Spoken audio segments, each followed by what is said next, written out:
Good evening, everyone. It is July 25th, and we are here for a work session, a joint work session with the Albany County Commissioners. Thank you all for joining us. Several folks on Zoom this evening with us as well. We are going to go ahead and get started with our first work session, which is the YDOT STIP update. And I don't know who we have for that. Mr. Triangle, come on forward.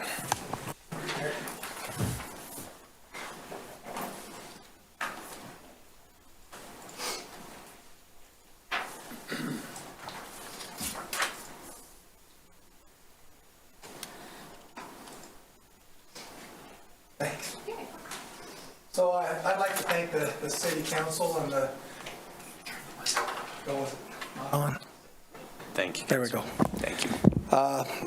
For allowing us to present today our 6-year state transportation improvement program. We do appreciate working with the city and the county. I think we have a great relationship, and we do appreciate that. And my name is Ralph Tarango. I'm the district engineer for YDOT for Southeast Wyoming for 3 counties, for Albany, Carbon, and Laramie counties. And Brant Lyman is the transportation commissioner, and for Albany, Carbon, and Sweetwater County. So our commission district and our YDOT districts don't really match up, but he is for this area our commissioner, and he was just appointed by the governor recently. He came and did a tour with YDOT, and he's doing, I think we're glad to have him on board. He seems like he's going to do a great job with the Highway Commission. So these are some people from headquarters, some people of interest. Darren Westby, he's our interim director, and he's been our interim director since about March. And so how this kind of works for our director is our Highway Commission has to submit three names to the governor, but the governor doesn't have to pick from 3 names. It's just by statute they have to submit 3 names. And so they did do interviews last week, and Darren Westby did apply for that position, so we'll see how things go there. Mark Gillette, he's our chief engineer. He's kind of from Sheridan, from the northeast side of Wyoming. He was the district engineer up there. Keith Fulton, our assistant chief engineer for engineering and planning. A lot of you guys might recognize Tom Dehoff. He was the district engineer before me, and in 2020 he moved on to be the assistant chief engineer of operations, and I got his position. And then another couple important people here are Sarah Janes Ellis. She's our local government coordinator, and she's the one that basically, has all the TAP grants and the high-risk rural road grants and stuff like that you guys do apply for. And also John Davis is very important too in management services. He manages our grant information, and as you guys well know, with the IJA bill, there's several grants out there. So he'd be the guy to talk to about any grants for any of you guys that came out of the IJA bill. And this is our district staff. Tim Morton is our district maintenance engineer. Ryan Shields, our district construction engineer. Mike Simmons, he's our highway patrol captain. Jesse Burgess, our district equipment supervisor. Taylor McCourt, our district traffic engineer. And then, of course, Andrea Staley, our public involvement specialist. She's the one that put this all together for us. So I'd like to thank her for doing that. She did a great job. And then these are kind of the people with the boots on the ground. You guys might see these guys out there. So we have 2 resident engineers, Steve Cook and Corey Kramer. And then our area maintenance supervisors, Eric Anderson, and he has 2 foremen under him, Rich Barber and Al Branscombe. And so really the purpose here, and one of the main purposes we have for this meeting, is we need public input and your input on our projects that we have here. And Ryan will come a little bit later and kind of go through some of the projects that we have going on here. Another important aspect is to know what local agencies are working on.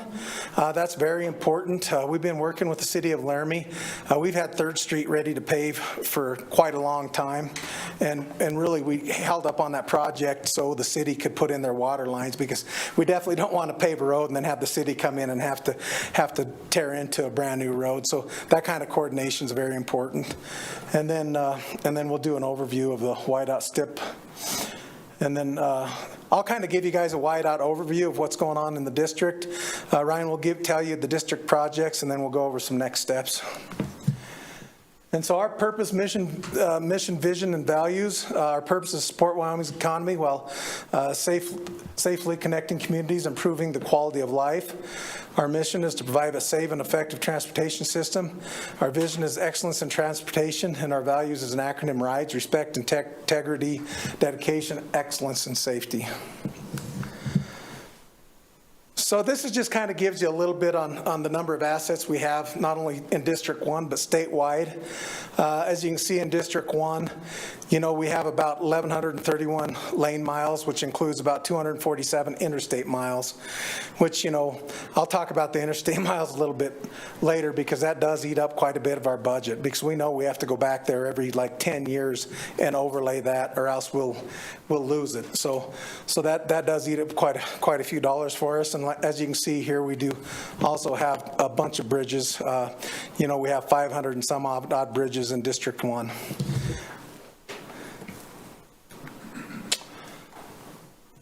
So I guess the point of this slide is that, we had to pretty much move about $70 million from fiscal year 23 to fiscal year 24 of projects.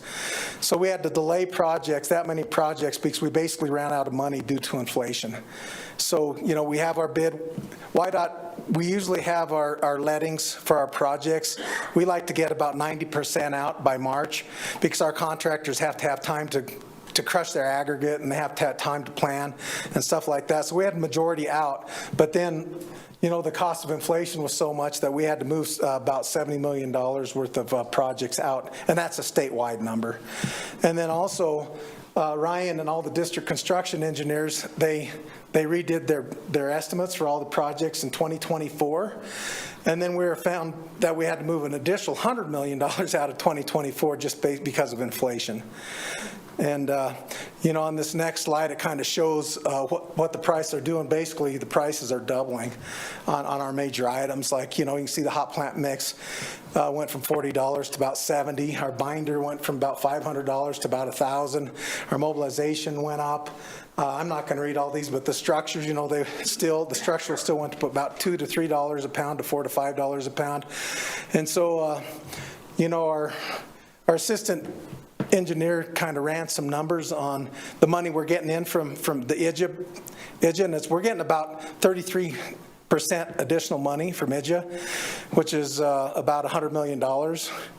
And our projects are costing us about 50% more due to inflation. So really, we're not getting any more bang for our buck. We're actually doing less projects, even though we're getting more money. And this kind of shows where some of the money is we're getting, the additional money. On the bridges, I'll explain a little bit more about this later, but we're getting about $45 million additional for 5 years for our bridges. And then aeronautics, we used to spend about $35 million a year, and now we got an additional $15 million on that. And so generally, we're getting about another $100 million of funding per year, which does require matching funds. I guess that little box in there is worth noting. The national average, states spend around 70% of state money and about 30% of federal money. Well, WYDOT, you pretty much flip that. It's 29% state state money, and then 71% federal. So most of our money is used for match. This basically is what that is. We can use, most of our matches are 90-10 for all our highway projects. But our maintenance and other operations, we have to pay for with state funds, like snow control and stuff like that. This does have discretionary grants. We have put in for some discretionary grants. I think Ryan might talk a little bit about that later. We're real careful about putting in for grants because we really don't have the match for it, so we have to be kind of careful about that.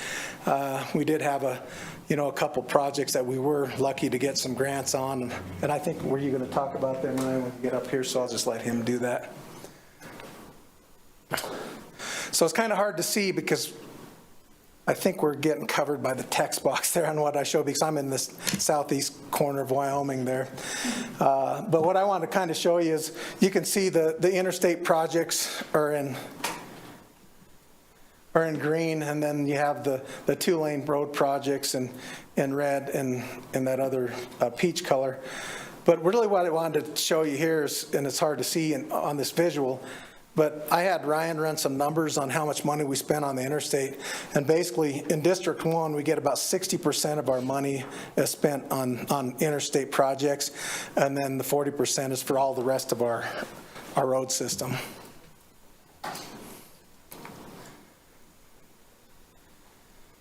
So I was going to talk to you a little bit about the Bridge Fund, Bridge Formula Program. So I showed you that they're $45 million per year for the next 5 years we have to spend on bridges that are in poor condition.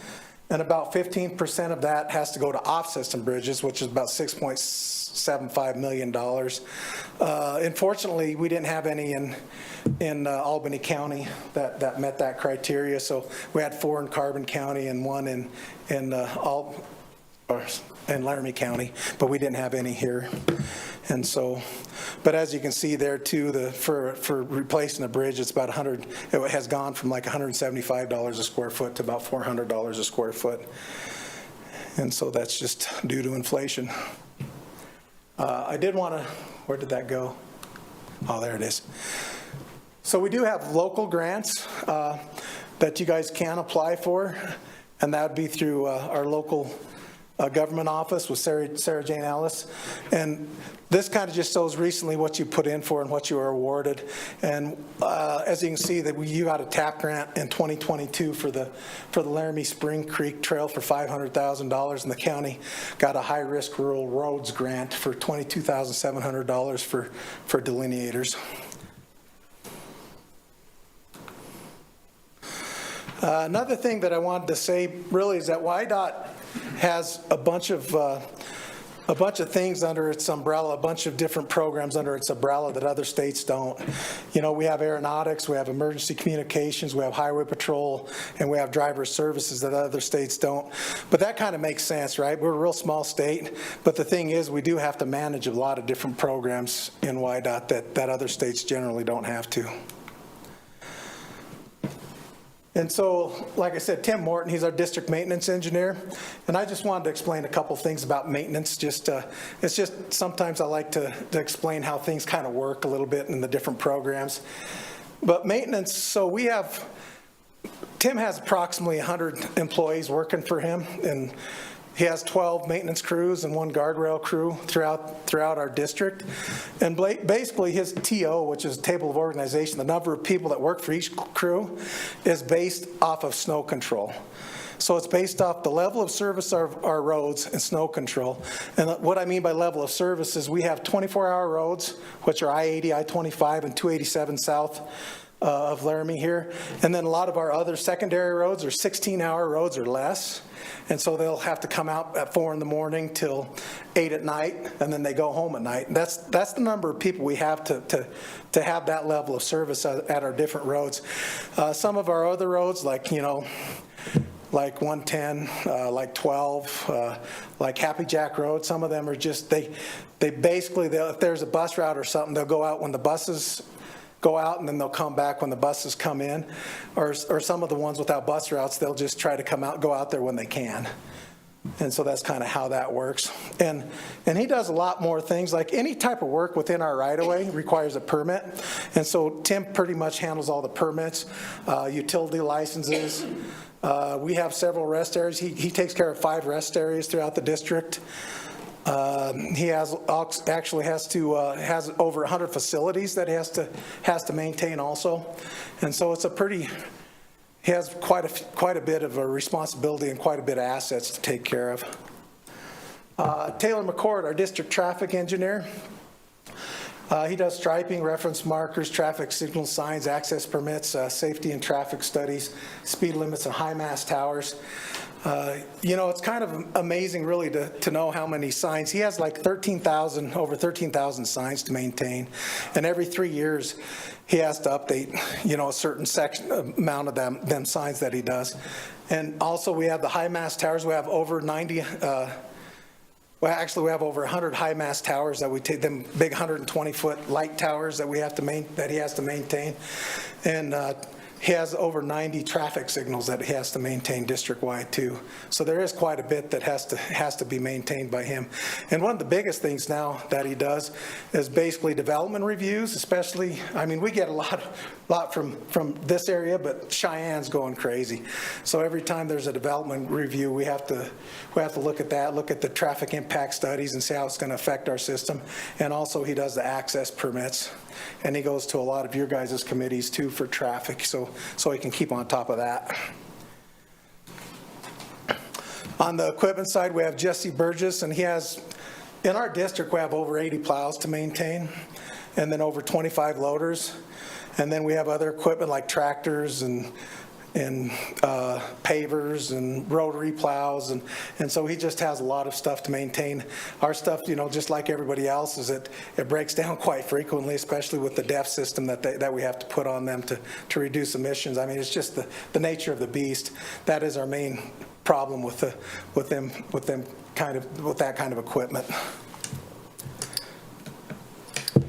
And then, of course, Andrea, she's like our first point of contact for any of our public concerns. She does public meetings, construction project updates, winter weather messaging, media releases, highway safety messaging, recruiting. And then she, like I said, she addresses public concerns. And she does a great job with that. She kind of deflects a lot of the stuff from us. She's the first one that they contact. We're a little bit more blunt. She's kind of nicer and gentler to the people that call in.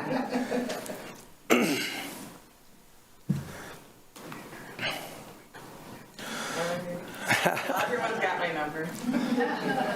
And then last but not least is Ryan Shields. He's our district construction engineer.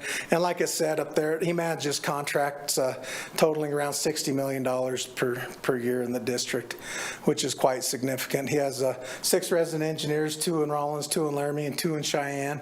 He has construction engineers, surveyors, and technicians, finals office, and survey support.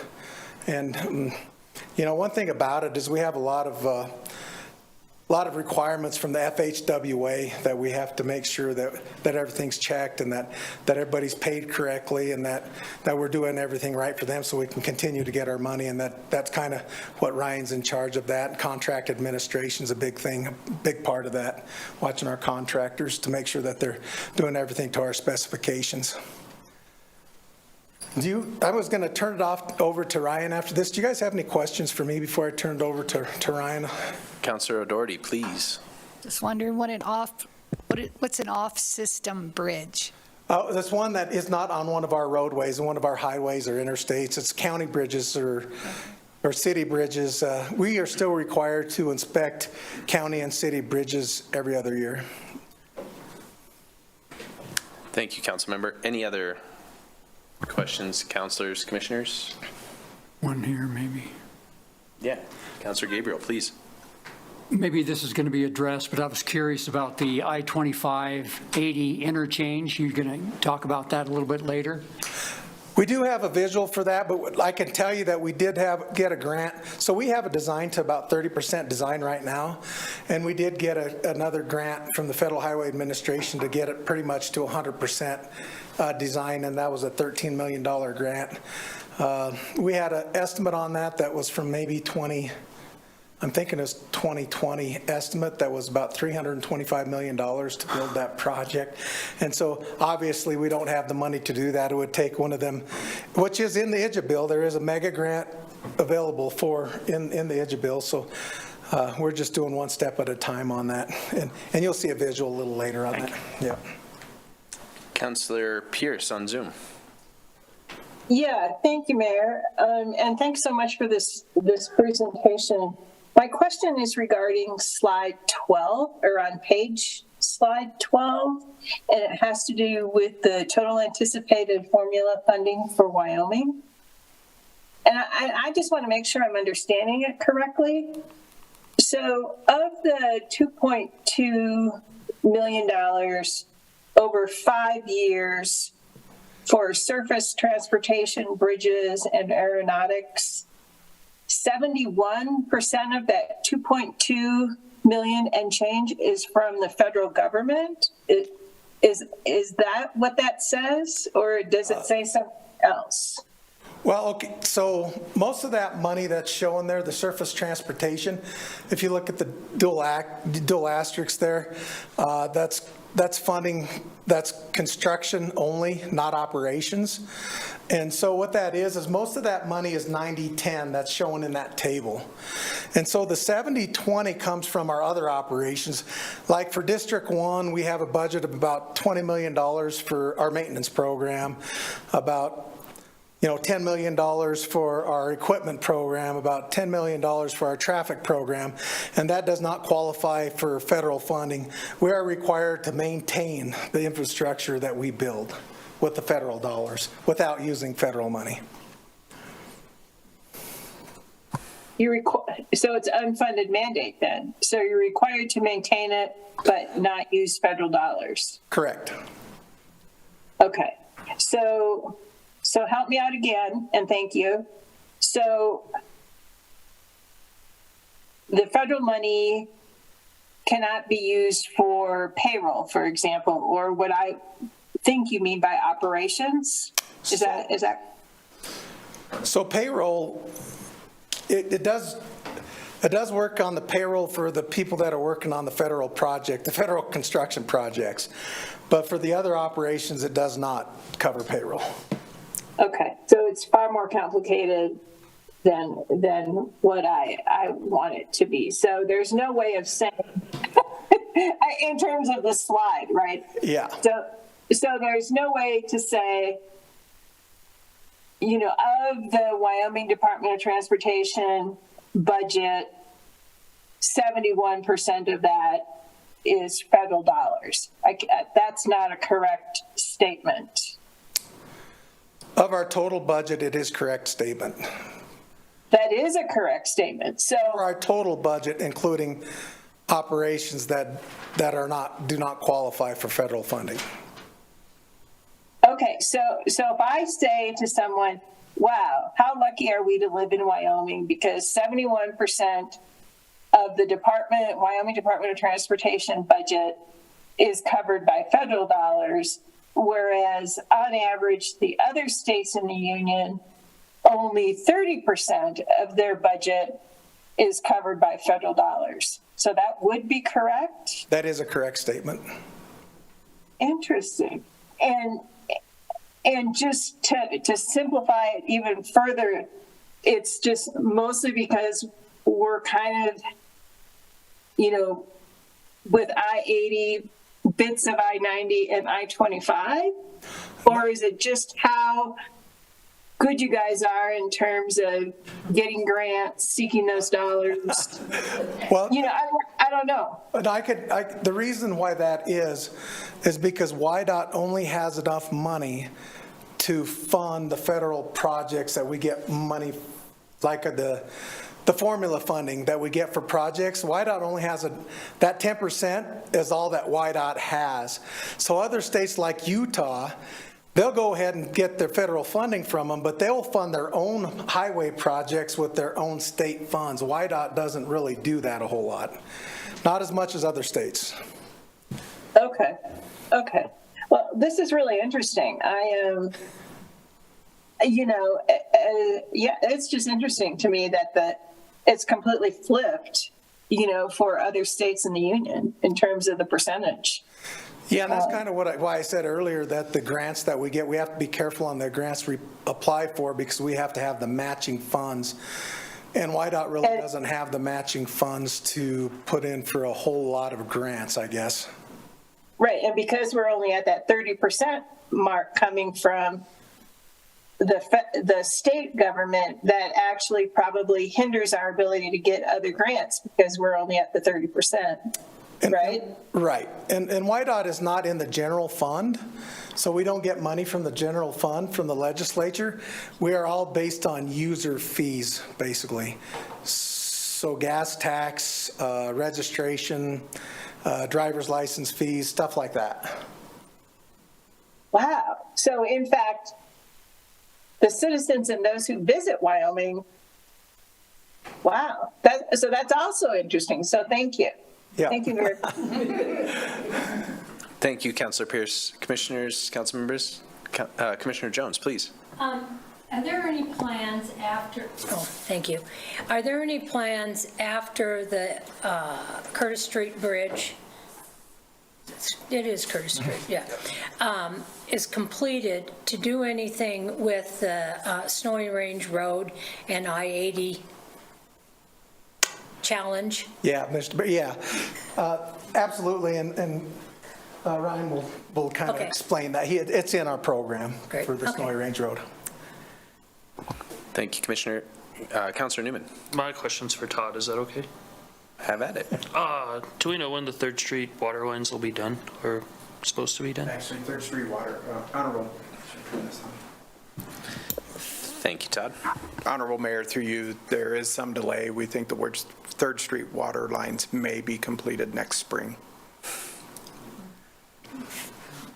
It's the most popular statement of the evening, I'm sure. Yeah. Councilors, commissioners, any other questions? Okay. Thank you, Mr. Tringo. Thank you. Before we move on, I just wanted to acknowledge, I know there's at least one member of the public that wanted to speak. I'll circle back after the work session for public comment. I skipped that, so I apologize to Thanks, members of Mr. the Mayor. public.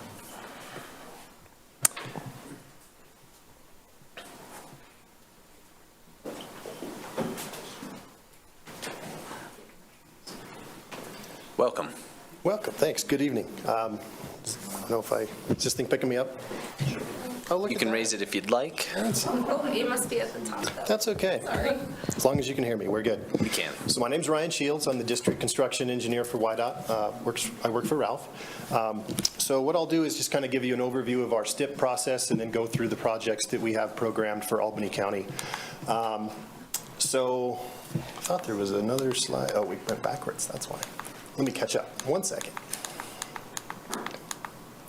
All right, so here's kind of an overview of our STIP process, our State Transportation Improvement Plan. So this is a 6-year plan. We look out 6 years and kind of program the projects that we're going to do in that time frame based on need, funding, all of those things. And where those projects come from, really, there's a lot of factors. We have asset management systems at WYDOT where we go out and we gather a massive amount of data about pavement condition, bridge condition, safety issues, and kind of use that data to inform those decisions. Which road sections do we need to take care of based on their condition? Same with the bridges, you kind of get it. So that's one aspect of it. There's also local experience. So like Ralph said, just having worked on I-80, for example, over and over, we know that if we don't get back there to overlay that every 10 to 12 years, it's going to deteriorate to the point where we lose it, where we can't just keep that strategy up. So it's important that we do that and we keep those in the cycle. So we pick these projects and we kind of reevaluate this STIP every year. We rebalance it based on, new priorities, new funding, and really that's the purpose tonight, is the public input part of that. So we've kind of developed the projects that we're looking at for this next 6 years, and we go out and present those and then ask for public comment. That's a very important part of it. So that's why we're here tonight, and we really appreciate it. Here's a statewide map of all the projects out through 2030, so you can tell there's quite a few, a lot in southeast Wyoming that we have planned. Every year, our STIP is published on the internet for anyone to see. It's an Excel sheet or a PDF. People can go look and they can kind of see, where we're spending our dollars, which projects, where they are, those type of things. There's also an interactive map, I guess, and I think this is it, actually. If you go online, if you click on any one of those pins, you can get information about the project, and then I think there's also a link for public comment on there as well, so it's pretty handy. So I'll just kind of go through the projects that we have programmed. Stop me if you want to discuss any more in any of these in more detail as we go. These are the ones in 2023, the ones you'll see under construction this summer, obviously. So this is the Vidavoo section of I-80, both lanes. That's pretty much complete. That was a Simon Contractor's job. They're just wrapping it up now. It was about $9.7 million for 6 miles each way, mill overlay, and a wear course. So that one's finishing up. That feels good. This is a project we have programmed out north on Wyoming 34. So this is essentially the first 10 miles from the junction to Bosler Canyon out. This is another Simon Contractor's job. I haven't seen their schedule yet. I believe this will be kind of one of the ones they come in and do this fall. So another mill and overlay job for 10 miles. This is a mill and overlay on US 30, just north of town. Knife River's working on this one as we speak. And I'm sure everyone's familiar with this one. This is probably the most exciting project we have in the district this year. This is the Curtis Street Bridge replacement here in Laramie. So that was really a bridge that we had outgrown, in terms of capacity. It was also in very poor condition, and it was definitely the time to replace that. So we also did some innovative contracting methods with it to try to turn that construction time around very quickly. There's a lot of impacts to the businesses up there, to the truck stops, to the hotels, to the residents who use that to get to West Laramie, right? So we put an incentive and a disincentive in the contract. So if the contractor finishes early, they get a bonus. If they go past a certain date, they start to be penalized. And really, it's worked out very well. Ryman Corp is our contractor on this one, and they've done a phenomenal job. So they're on schedule or ahead of schedule. Things are going very well. We're excited to get this thing open very, very soon here. So it's been exciting to watch this one take shape. Mr. Shields, would you like questions as you go? Yes, yeah, fire away. Then I'm going to go to Councilor Somerville on Zoom. All right. Thank you, Mayor, and thank you, Mr. Shields. So I would be one of those residents that lives out here, and I just want to compliment you guys on how well that seems to be working. I appreciate the extra signage, letting know when the on-ramps were open or not open. So I appreciate your receptiveness to some comments and some improvements as it's gone away or the project has gone on. The one burning question that everybody would like to know over here in my neighborhood is how many days do we potentially have left until the bridge deck will be open? I know you said they were on time, but I think the original contract completion was end of August for the bridge deck. Does that still look like the timeline, or do you have any other further information you can share? Yeah, I would say end of August is very safe. Things are going so well, I'd hate to say too much and jinx it, But I think August is a realistic time frame, at least to open up to traffic. And we'll have a lot of, punch list work and some things to complete once traffic's back on it. But that is definitely the goal. And yeah, we're hoping for August as well. That sounds great. Thank you. Thank you, Councilor Somerville. Any other questions while we're stopped? Okay, back to you, Mr. Shields. Thank you. And this is a lighting upgrade at the Wyoming 13230 junction out in West Laramie. So every year we have a handful of spot safety projects.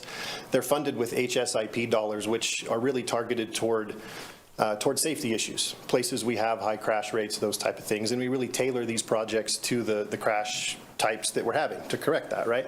So this was a location where we had, several nighttime crashes. There is existing lighting there, but it was something that needed upgraded. So this is a good example of one of those types of projects. I believe they were out there working earlier this week. It should be a fairly quick project for us. And then this slide, Ralph mentioned some of the grants that we've put in for successfully. This was one of them. I think this one dated back, to about 2020 is when we received the initial grant funding. But the point of this build grant was to really improve freight conditions on I-80, in particular winter freight. So as part of this, we built two very large parking lots, one at Quealy Dome, which is the Albany County part of it, and then one further to the west in Carbon County at Fort Steele. And there's about 100 spaces for semi-trucks to park at each one of those. And as you've probably heard, large truck parking is kind of a nationwide problem on a route like I-80. So, we're excited to be able to provide a little bit more. I don't know if we'll be able to catch up with the demand with even these big lots, but it's a step in the right direction, right? There's also two truck climbing lanes on I-80 as part of this that can really help the traffic operations kind of get those slower vehicles, to the right, and keep the rest of us moving. So it's been a good project. We're excited to wrap that up this year as well. And then every year we have a handful of district-wide projects that are more or less quick hitter projects that allow us to react to issues that pop up. So asphalt overlay projects, concrete repair, bridge rehabs, chip seals, those types of things. And we really kind of target these projects based on need every single year.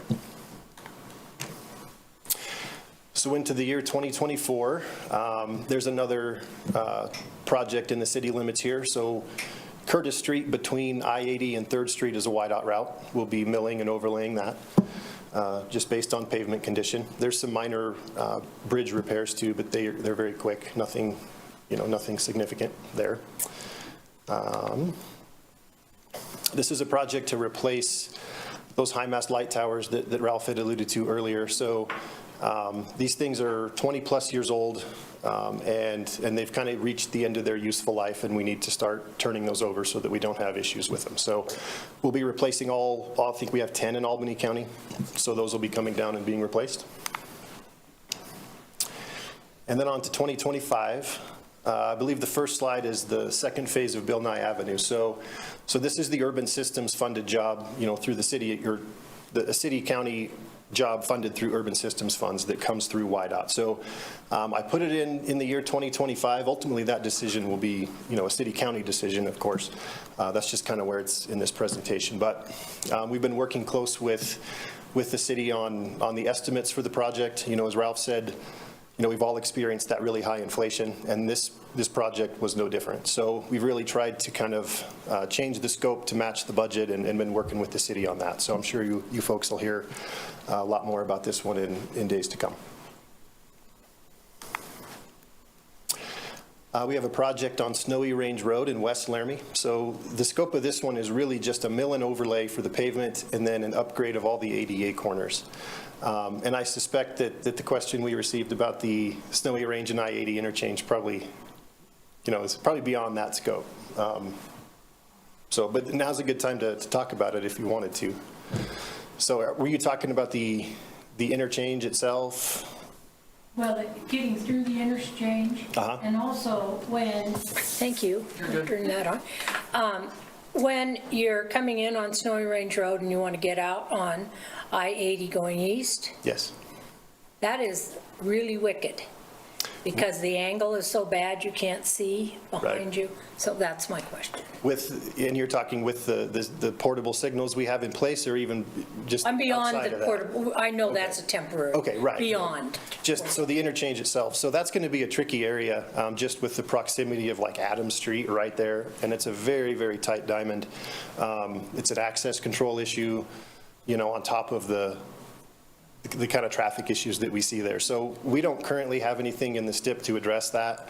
And honestly, I kind of dread the day we do, because it's going to be a tough problem to solve, honestly. Yeah. But it's one that we do keep an eye on. Like Ralph said, we look at every development review that comes through the city, and if it's anywhere in that area, we ask them to do a traffic impact analysis of what that's going to do to the interchange. And we kind of been keeping tabs on it that way. But I would say that's a future project. It's going to be an interesting fix. I don't know what that looks like right now. Well, it's in a discussion with lots of different groups. Okay. In Laramie, and because they are concerned about it. Okay. And really, amazingly enough, nobody's come up with a wonderful idea. So, well, some of the ideas that I've seen other states use to solve something similar, I think there'd be a lot of there'd be strong feelings, right? Roundabouts, that kind of thing. So. But that may end up being what the best is. There's not a lot we can do there. Yeah, we're pretty limited. Tough. So, thank you. But no, great question. Thank you, Commissioner Jones. Councilor Newman. So I just wanted to kind of mirror what she said, because my house is literally right off the picture there, and okay. I kind of see the same problems and hear the same problems. And so I guess my question is this something that should be addressed sooner than later? Kind of, with inflation going up, and I hate roundabouts, but maybe that's something that we should be looking into, to where, as we're doing overlays, we can start to kind of build those into projects. I think at the planning level, maybe that's a great point. Maybe it's something that we could look into a study or something to try to get some of those information. I know you don't want to hear study, but at least it gives us a pick list of alternatives, right? I throw out roundabout. That's not the only thing, right? We could signalize that other ramp intersection, which another thing that wouldn't be great, but at least we could kind of get those in front of us and start thinking about it. So, yeah. We'll look into that. We did a planning study in Cheyenne pretty recently on a major corridor there, so yeah, we can look at doing something similar. And a follow-up, so the study word doesn't hurt me Okay, good. because it's a step, right? And I like taking No, great, steps. I agree. So even a study would be better than what we're doing currently, right? Which is just pushing it off and pushing it off. Sure. Until, so, no, I appreciate studies. Okay, right on. Well, that's something that we can do. Thank you, Counselor. Counselor Doherty, please.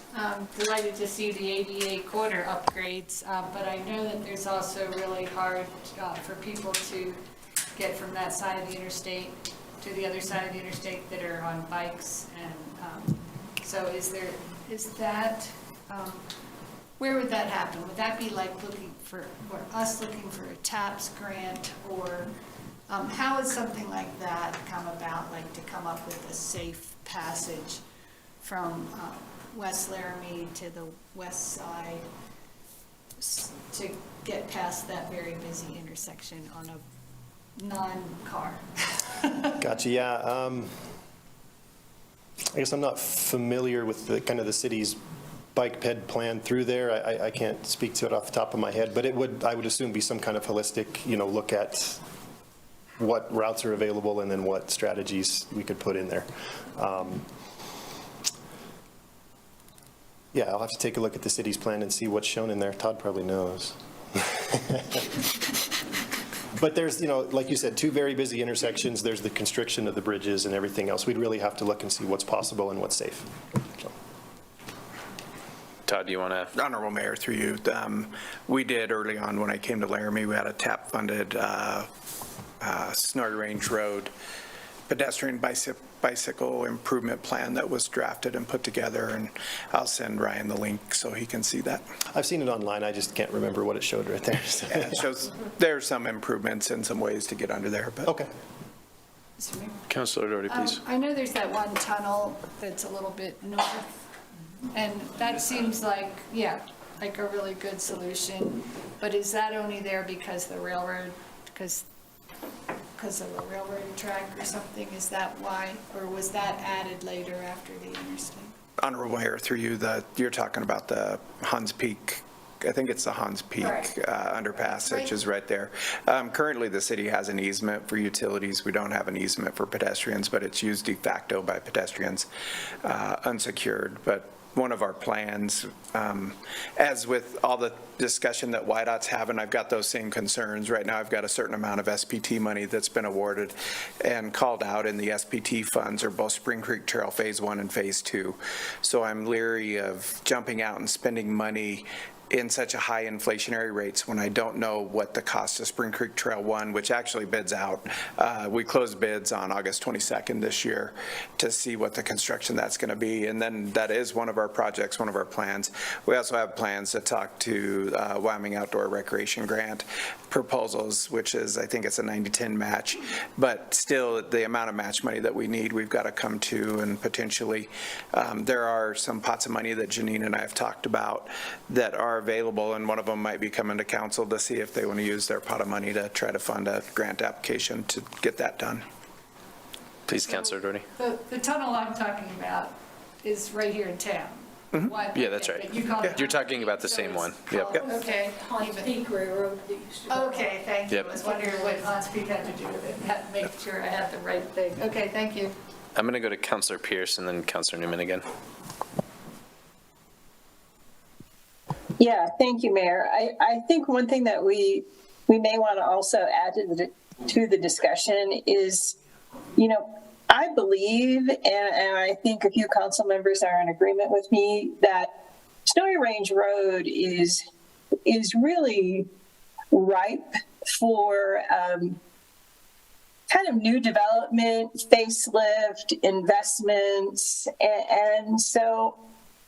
and we haven't talked about it really broadly. It's always been kind of one of those long-term plans. And I feel like it might be good to let the folks at YDOT know that we're thinking about that area as an area that could really, do well with investments as well as development projects and stuff like that, which obviously is going to increase the traffic, or at least potentially add more to it, because basically that road, Snowy Range Road, is a pretty heavily used, exit, entrance for folks getting up to the mountains and different parts of Albany County. So I think it has huge potential.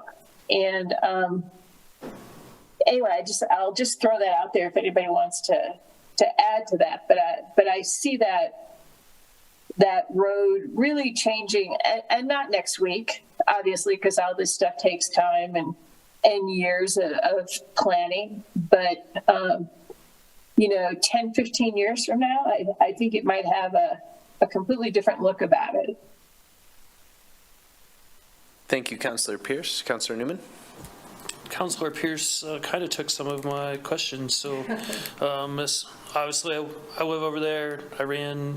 When I ran, I said I was going to try to improve streets over there as part of it. And the lighting is kind of pretty bad in spots too. So something to maybe think about as we're looking to develop over there as well. And I don't know who this question, probably Todd, this is probably for you.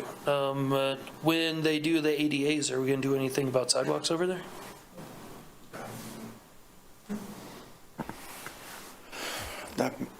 Honorable Mayor, I'm going to deflect that to Ryan. So we will take care of the 88 corners themselves and any curb and gutter that's really bad. But other than that, we won't be replacing wholesale pieces of sidewalk throughout there. It's just kind of beyond our scope, and within city limits, it's on the city. I hate to throw it right back to Todd, but there you go. And it's the same with the lighting.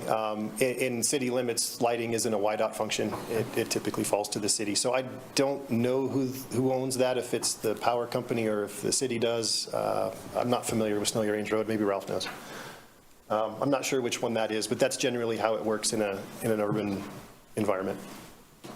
So good comment on the lighting, though. That is very important for safety, everything. So, right back. Sorry, man. That's all right. Honorable Mayor, through you, to Councilor Newman, the concrete program that we have right now is limited to, I believe, residential. That's managed through engineering, and there is some residential that we could help. The Snowy Range Road, West Laramie feasibility study had changes that we anticipated coming with development, like as the one on the north side, which I think is the Sinclair came in. You'll notice that that's a little bit wider sidewalk, intended to be kind of a multi-use pedestrian pathway. We were hoping to get 8 feet all the way to hopefully Colorado at some point as it developed along that route, and we just have seen slow development. Much like Councilor Pierce said, I too believe it's ripe for development and ready for some growth.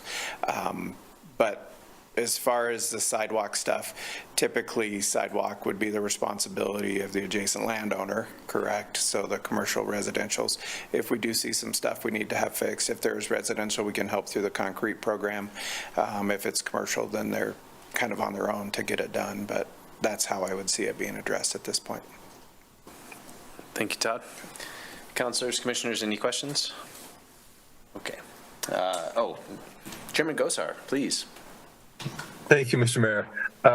Ryan, one of your first slides, in 2028, the funding drops off. Is that a typo, or because it was like $20 million, and then in 2028, it's like $3.5 million. Is that just a placeholder? Am I seeing it wrong? I'm sorry, Commissioner, which slide or which number?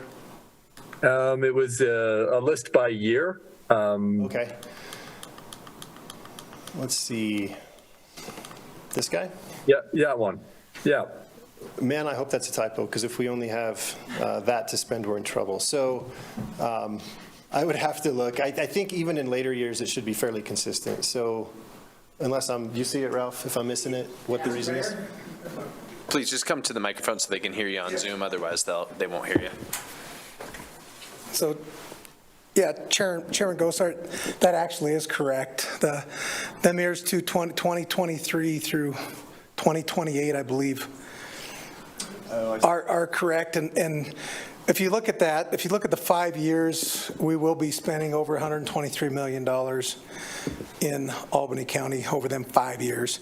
And a lot of it is front-loaded. I mean, we have a lot of projects in 25 and 26 but we are getting a lot of our roads taken care of through the city and county during them years. So we're trying to do the best we can to do that.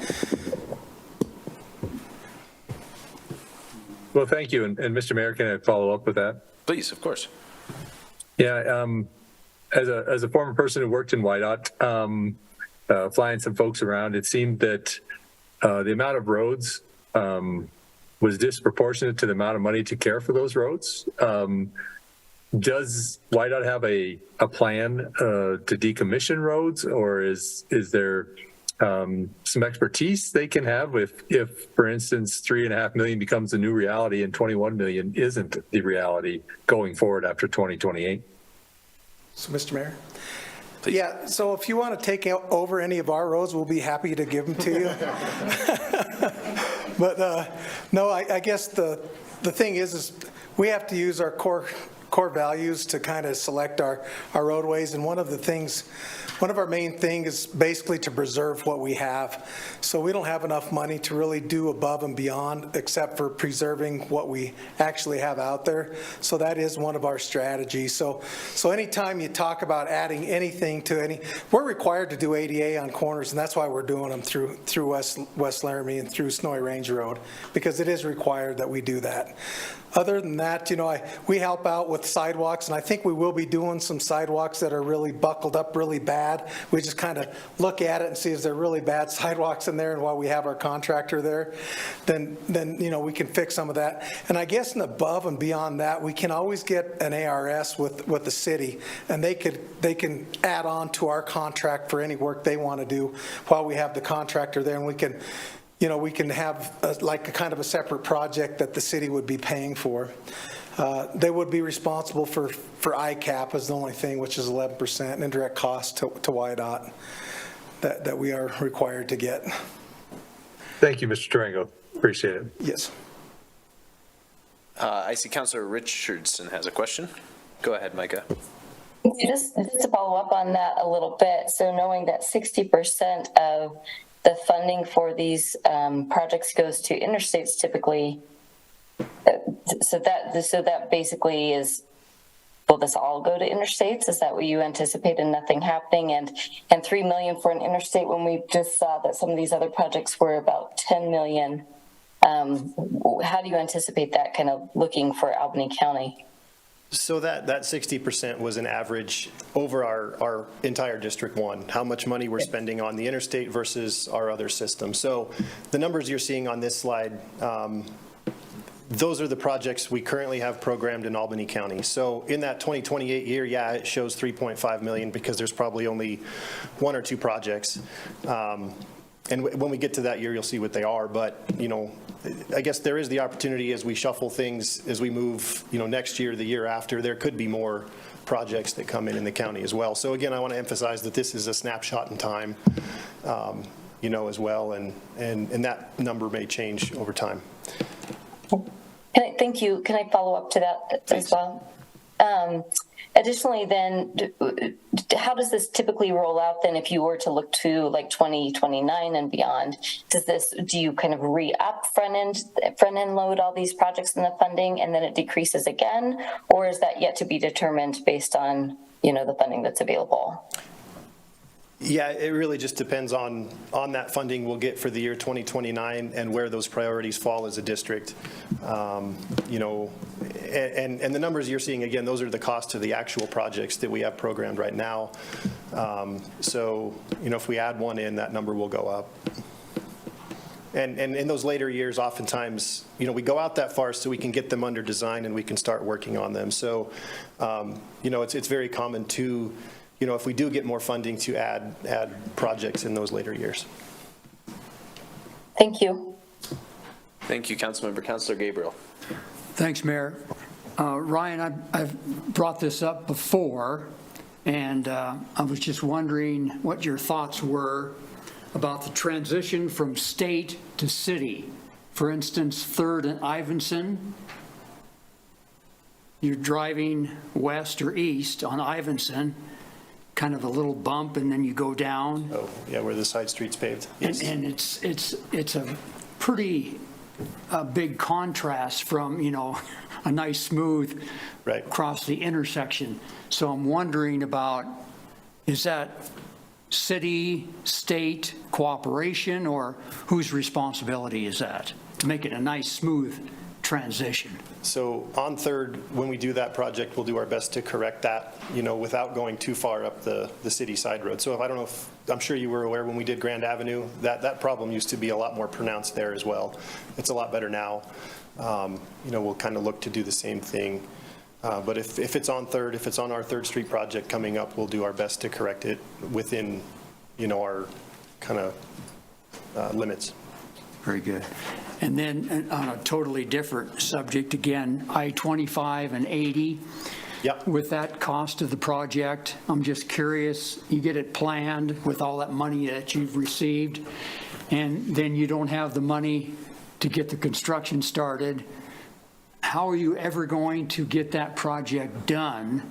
Because if you have to wait a couple of more years, inflation, how do you see that? Yeah, that's something you end up chasing in your catch, right? So, like Ralph said, I think, a project of that scope, we're going to need some help, in terms of funding, whether it's a grant through the IJA or another way. But yeah, that's pretty much our statewide construction budget for a year, just to build that one thing. So us tackling it ourselves will be very difficult. As part of that design, they did phase it into three pieces. Each one of those pieces are still gargantuan, but we are thinking in those terms as well, as how do we kind of, put this into bite-sized chunks that maybe we can handle a little bit better. Very good. Thank you. Thank you, Councilmember. Any other questions, Council Commissioners? I have one quick question for you. If the city wanted, just theoretically, to, and I don't know that we would want to do this, but just for the sake of a conversation, if we wanted to add on sidewalk repouring to 3rd Street or Snowy Range, what would sort of like the deadline be for us, sort of reaching back out to you so that it fits in? Because it seems like the savings would only be if our design sort of hit yours. Otherwise, it's maybe not advantageous. Right, no, great. So I believe this project and the next one is the 3rd Street project. They're both in the year 2025. So, I think there would be time to get, an agreement in ARS in place to do those kind of things, where maybe there's an economy of scale where you can take advantage of the pricing that our contractor has on the job. There are other things like the ICAP rate that we have that we would need to think about to make sure it is cheaper for you to go that way. But oftentimes it is, and it's something to explore. Cool. And what would the timeline, when would you need to? Oh, sorry, I think. Part of the question for me, I think. I think it's something we'd have to get started on soon. I know 2025 sounds like a long time away, but. Right. Yeah, I would say the sooner the better. Okay. For both of those. All right. Back to you to keep on chipping away. All right. So, yeah, the next one is the other big project we're looking forward to. So that's our 3rd Street project from Boswell up to Curtis and Reynolds. We'll redo the surfacing, a mill and overlay of the asphalt, ADA upgrades, intersection improvements. So, at kind of the core downtown areas, we'll have bulb outs, to make it more pedestrian friendly, more safe for pedestrians in those places where we have that. We've been working with Todd and his group on, some aesthetic improvements through there. So I think that'll be a great look for downtown. The Spring Creek Bridge, it's really a large box culvert, but it's kind of on the south side. We'll be replacing that. It'll have sidewalk on both sides, so there'll be some better connectivity there. And then new traffic signals, so quite a bit of work through there. It will be a pretty sizable project, and we're excited for it. We did have a comment years past about a piece of sidewalk down south by I-80 on the west side. We have added that in there. So just an example, I know that's come up at previous STIP meetings, and we do listen and we do try to add those in where we can. So just an example of that. Any questions on this project? I know it's a big one. Nope. All right. I think you're okay. So the next one is another one of those spot safety projects I had talked about. This one is intended to address the left turn crashes that we've seen, particularly on 287 South.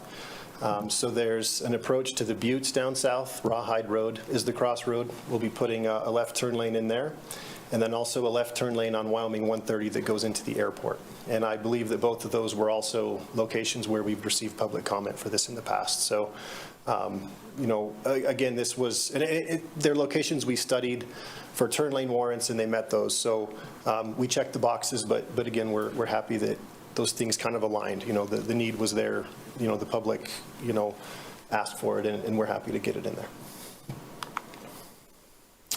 So on to 2026, there's a section of Grand Avenue. This goes from 30th out to I-80, a mill and overlay there. I think all the ADA in the urban section is pretty well done, so it's really just a surfacing job.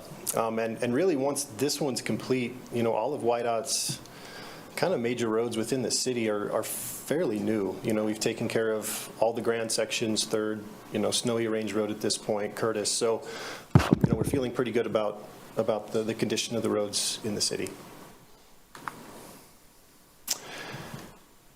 This is a project on 287 South. This is primarily a safety project. So, I'm sure everybody's aware that there's been some pretty horrific left turn crashes through there, kind of in the area of the the Cavalryman Restaurant, and I forget the crossroad.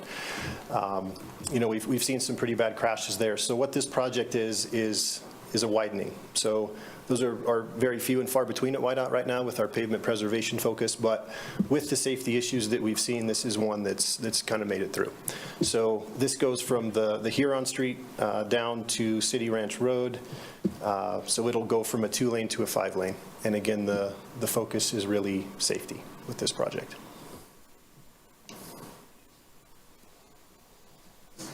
This is a small bridge replacement on US 30, so just north of town, I think 7 or 8 miles north of town here. Pretty small bridge, but it's in pretty poor shape.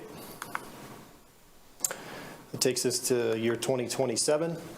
Here's an I-80 project. This is the Laramie West section here, 10 miles west of town, the westbound lane.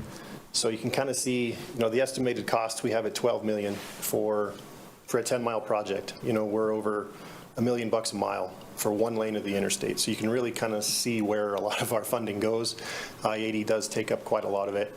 And, just a reminder, we're not tearing that road down and rebuilding it completely. That's just the surfacing, right? So, again, we have to really stay on top of it or we'll be in trouble, so.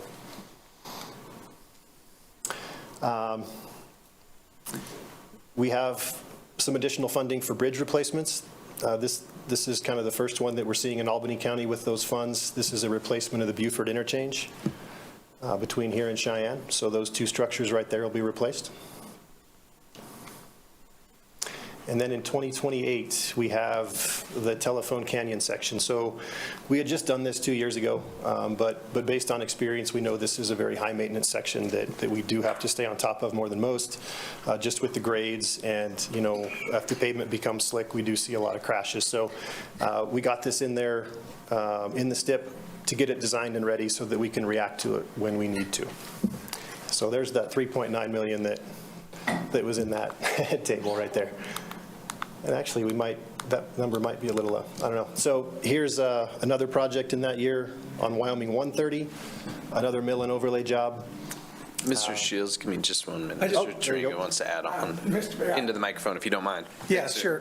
Mr. Mayor, I just wanted to explain that table. So this is the proposed STIP that goes to the commission that has not been approved yet. That snapshot that we had on there, that table, is from our STIP from last year that has been approved but from the commission. So that's the difference. Thank you. Yeah. I appreciate that. Thanks, Ralph. Thank you, Mr. Tringo. Mr. Shields, back to you. Okay. So, Thanks. 2-lane road, out west of Laramie here, mill and overlay. And honestly, the projects that we've seen delayed, it's been mostly these 2-lane highway, kind of lower volume roads that we've seen move back. In 2029, we have a rehab of the Grand Avenue interchange. So that's essentially just some bridge repair. We're not doing anything, significant there, just repairing the deficiencies. Another I-80 job west of Laramie, that's the eastbound lane. These are 2 more bridge replacements out west. This is Dutton Creek Road, mile marker 282, so 2 new bridges there. And that kind of takes us to the end of what we have programmed. Some other notable projects in the district, this is the I-80, I-25 project that you've been referencing. So that's kind of the latest visual we have, kind of a high-level view. You know, it's a very large project, you know, big directional flyover bridges. Cheyenne has a lot of very closely spaced interchanges, like too closely spaced. So a lot of those are included in this as well, just to kind of, you know, improve that entire area. So it is a very large project. And then I believe the last slide is just kind of a discussion on wind development in southeast Wyoming. So, you know, there's obviously a lot of this work in the area. Anytime these projects come in, WYDOT takes a really hard look at the impacts to the road, to the users, to the public, you know, in terms of safety, you know, in terms of operation of the road, and any kind of damage that they would cause to the road. And we really do our best to look at those and make sure that they're, you know, doing things safely, that they have what they need to do these correctly. So we spend a lot of time looking at developments like these. And that's the last slide. So Ralph and I definitely stand for any questions you guys have. Thank you, Mr. Shields. Appreciate that. Councilor Doherty, please go ahead. I was wondering how you do, I mean, without going into too many details, maybe I could just call you and find out, but the pavement condition index, like our city is now going to more objective, I think, methodology. I was wondering what kind of methodology do you use? Those same kind of scanners going around to, Yep. Is that what it is? No, go ahead. Yeah, so we do the same thing. So we hire a third party to come and drive our roads, if not every year, every other. It depends on the classification. So they collect, you know, just massive amounts of data about cracking, rutting, ride, all of that. And then that gets fed into our asset management system that really helps us target our funding. So I know the city of Cheyenne, they've kind of done a similar thing. Sounds like the city of Laramie is going that direction too. It's a really great way to start kind of getting a handle on needs and where to target money. Please, It's Councilor. also usually depressing. Yeah. Because what it reveals how much work, do we have, I imagine Wyoming, it's just our climate and everything is harder on everything than most of America, so I don't feel too bad about getting 70% of our funding. I was wondering how many, like, do we have any estimate of what percentage of our traffic is in-state versus people from, and trucks from out of state? I mean, that toll road's looking good to me now. That's just a comment. I don't recall the statistic off the top of my head. You know, I-80 in particular, you know, I know it's a lot of through traffic, and I don't have that number. Yeah, I don't remember, I'm I sorry. could probably look it up somewhere. Thank you. Thank you, Councilor. Any other questions, councilors, commissioners? Councilor Pierce, please go ahead. Thank you, City Clerk. Yeah, thank you, Mayor. I just want to just give a real strong shout out to the Wyoming Department of Transportation. I mean, the roads in Wyoming are pretty amazing when compared to other states. So I occasionally take those crazy road trips where you know you're going many, many miles, and I'm always excited to get home. So thank you for all your hard work, even given your budget issues. So thank you. Thank you, Councilor Pierce. Commissioners, council members, any other questions? Oh, yeah, Vice Mayor Cumby, please. I just wanted to commend you on the inclusion of the sidewalk on the west side of 287 3rd Street. That's been an area of many complaints from our public, and also especially because many of our low-income individuals are the ones who are having to walk that area. So I think the inclusion of the sidewalk in that design is very community-focused and forward-thinking. Thank you very much. Great, thank you. You're welcome. Thank you, Vice Mayor. Anyone else? Well, thank you both and your teams for joining us this evening. We sure appreciate it. And Mr. Trango, if there's any of our streets that you all want to take, the offer goes both directions. We'd surely take you up on it. All right, thank you all. We'll move on to any public comments on this work session. Sindlar, please come forward. And though we know you, I'd give us your name for the record. And you'll have 3 minutes. Thank you, Mayor. Thank you, Commissioners. And thanks to the WYDOT folks. I prepared this presentation knowing that it's already going to happen, and I've been sitting here just so happy. So the way I wrote it was, this is we got to make this happen, and well, now it is going to happen. I have them on tape now, both saying it's going to happen, and so I'm going to be a little different. I'll let you pop up. This fine woman here is doing my slides for me. Okay, we have so I'm going to go like pretty much the way I was going to do it. We have an orphan situation at the south end of 3rd Street on the rebuild. With an extension of just 450 feet, there would be full connectivity with previous projects. 10 years ago, over 10 years ago, the South I-80, WYDOT built new bridges over the UPRR, and that included a separated mixed-use path along the south side of the highway down to the fairgrounds, and a sidewalk for crossing over the off-ramps from eastbound I-80, and the walking route ends. The sidewalk ends, like that poem from our childhood, underneath the interstate, and there's nothing but a dirt track. It's not wide enough for a mom with her pram. So somebody like that is going to be walking in the highway. The first slide should be she'll find it. It's the current conditions. I have a friend who drives this route more than 10 times a day. That's part of her job.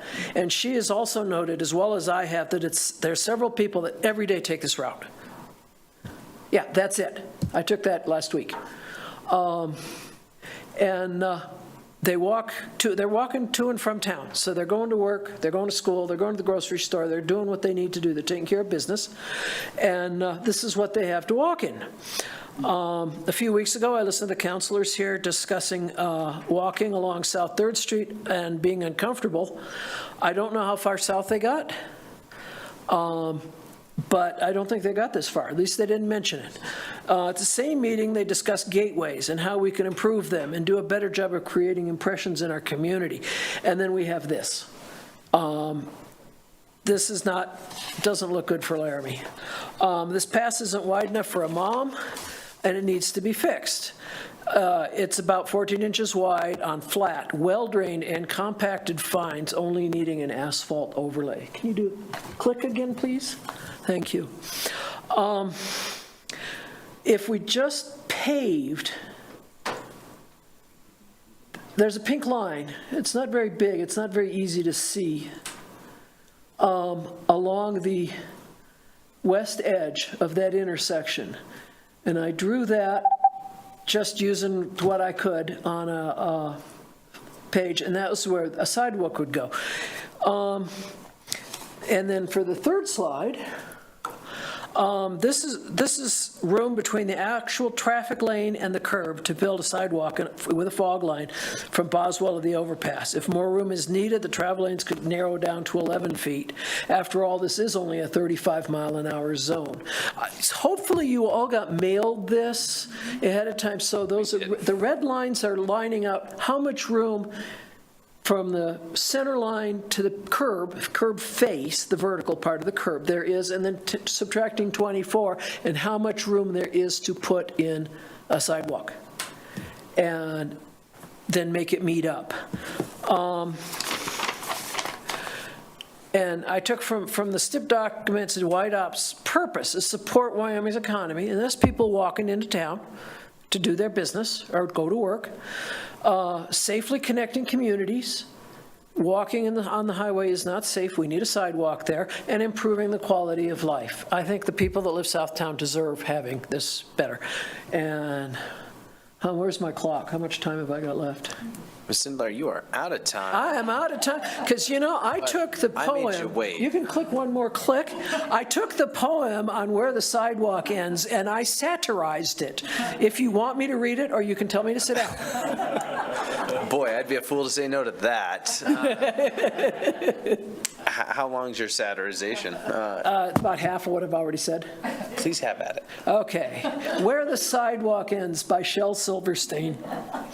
There is a place where the sidewalk ends and before the highway begins, and there the weeds grow harsh and white, and there the sun burns crimson bright, and the pedestrians prepare for their flight to face the Wyoming wind.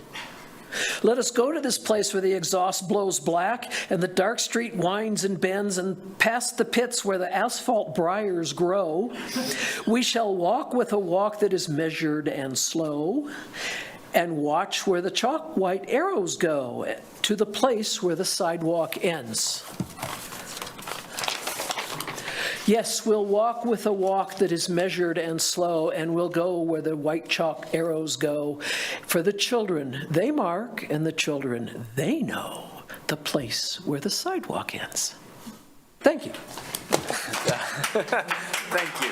I always want you to remember what it is I said. I will not forget that. I certainly appreciate it. That is that's a poem that is well suited for public servants' children. Is there any other members of the public that wish to speak to this work session? Okay. Seeing none, we will close the public comment period, and I am going to open up, councilors, commissioners, a public comment period that I forgot at the beginning for any non-agenda items. If there's anybody who'd like to speak during that period, please go ahead and just come forward or raise your hand on Zoom. Okay, we will close that public comment period. And councilors, we're going to move on to our next, and commissioners, forgive me, we're going to move on to our next work session, which is the Pilot Hill Future Management Planning. And invite Sarah Brown Matthews up. Welcome, Sarah. Thank you for being here. Mayor Harrington, City Council members, commissioners, thank you so much for having us this evening. I can't come to the podium after that and not reflect on the fact that I didn't prepare any poetry for you this evening. I also don't have $60 million budgets that I have to worry about. But it's interesting to me to hear this presentation by WYDOT and to reflect on the fact that in some ways we're in a similar situation with the Pilot Hill Recreation and Public or Wildlife Habitat Management Area. We've been charged by our community to really do the best we can to enhance the quality of life for our citizens and for those that come to visit Albany County, and to do it through creating some trail systems and managing this area in a way that it is a benefit for everyone involved. So I appreciate your time this evening. We didn't provide a lot of slides to share with you because we really are hoping more for just a conversation this evening, the beginning of a journey that we're going on that we hope that you'll join us on through this process. As you know, the Pilot Hill Dream was presented to our community a little over 5 years ago, and during those first 5 years, we've worked hard to make sure that this dream is a reality for our community. We were able to secure the property through a series of processes that allowed us to conserve over 11 square miles adjacent to the community, and we've been able to create an umbrella organization that manages the process of investing in that land to make it fit the dream and the Pilot Hill land use plan that the community also created. We are kind of at an interesting tipping point now that we're in our 6th year with this project. We have established enough of the project that it's an entity that people are really out there using it. Our first year of using trail counters, we noticed about 50,000 visits to Pilot Hill. Last year we had over 150,000 visits. visits to Pilot Hill. So people have discovered it. The 13 miles of trails that were already on a part of the state section that we now manage have been added to, with about 14 new trail miles, and we now have connectivity from town to the Medicine Bow National Forest. We've also been really fortunate to have tremendous support by our community, and by the, quite frankly, by the Wyoming Office of State Parks, and we've been able to secure the funding that we need, we believe, to finish out all of Phase 1 trails, the majority of Phase 2 trails, and also to create the primary trailhead that will be the gateway to this property located here in the city of Laramie. Part of the reason for creating the gateway in town is that we really want all the visitors that are going to use the property to come far enough into the community that they know that we have restaurants and businesses that they can support, and also so that our school groups and our citizens can access the property in really safe locations and utilize the place for learning opportunities and for the health benefits with it. As we, as a board of directors, move into this next 5 to 6 years, we're doing some strategic thinking about what should the management and the funding model for Pilot Hill be. And we don't have an answer to that at this point. All we know is that we have been successful in getting this established, and it's time now to really think about how do we, in perpetuity, really look at the best way to move forward with Pilot Hill and make sure that it's the tremendous asset that it can be for the citizens of Albany County and for the state of Wyoming. We know right now that the majority of our budget is invested in the infrastructure that is needed to build it out, and we're pretty successful in fundraising for that because people like to fund things that they can see are happening. But we also know that with the socioeconomic situation in Albany County, we likely can't continue on this path and anticipate that donor funding alone will support what will be the ongoing management of this really large open space park in Albany County. I sit on the Parks and Recreation Board, and I'm embarrassed to say that I don't know how many square miles of parks we have in the city of Laramie, but I do know that this 11 square miles that are on the edge of our community connecting to the Medicine Bow National Forest is going to take quite a bit of work over the years to manage and manage well. Those of us on the Pilot Hill board and me as a staff person don't pretend to have the expertise that necessarily will be needed for this area in the years to come. We know that there needs to be park rangers, and quite frankly, none of us are park rangers, and there needs to be ongoing maintenance and management to keep it safe and keep it viable. But we also know that by doing it well, we will be helping to bring new economic resources to our community. We know that a lot of people will look at Laramie as a new place to establish businesses, to raise their families, and to spend their taxpayer dollars because of this amenity. So that's my spiel, my opening spiel for this evening. We'd really like to talk to you or hear from you what the vision might be of the council and the commission for what Pilot Hill could be in the coming years, what ideas you might have for how management can take place on the property, as well as a reliable funding model could be put in place, because we know that over the next 3 to 5 years, as we finish out the infrastructure, we need to be ready to have that in place for the future of this park. So with that, I would introduce thank you, two of our board members that are here with me this evening. Please feel free to address questions to all of us. Leah Burgess is here. Leah was on the original oversight committee and instrumental in helping conceive the idea of the state land exchange that secured about 2/3 of the acreage on Pilot Hill. And Megan Hayes is an appointed member to our board representing the Albany County Commissioners, and is an attorney here in town that has been extremely beneficial in helping us think through a lot of the legal ramifications of the work that we're doing. So please feel free to start a conversation and address questions to all of us. Thank you, Sarah. We're going to start with Councilor Gabriel, please. Thank you, Mayor. Sarah, I'm curious if you could give us an update on your thinking of parking. Willett, Boulder, working with the university on Willett for some of that parking, maybe west as you come down the hill. Is that a possibility? But everybody talks about, the future and what's going to happen with parking. Yeah, thank you so much, Commissioner Gabriel. Through you, Mayor Harrington. The plan right now is to build our gateway, our primary trailhead at the east end of Willett Drive.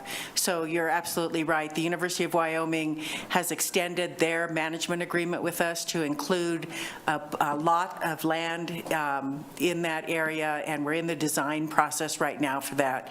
We've secured a grant through the Wyoming Outdoor Recreation Fund for $1 million to support the development of that trailhead, and we also have a matching private donation of $1 million to support that infrastructure. We anticipate it'll cost the full $2 million.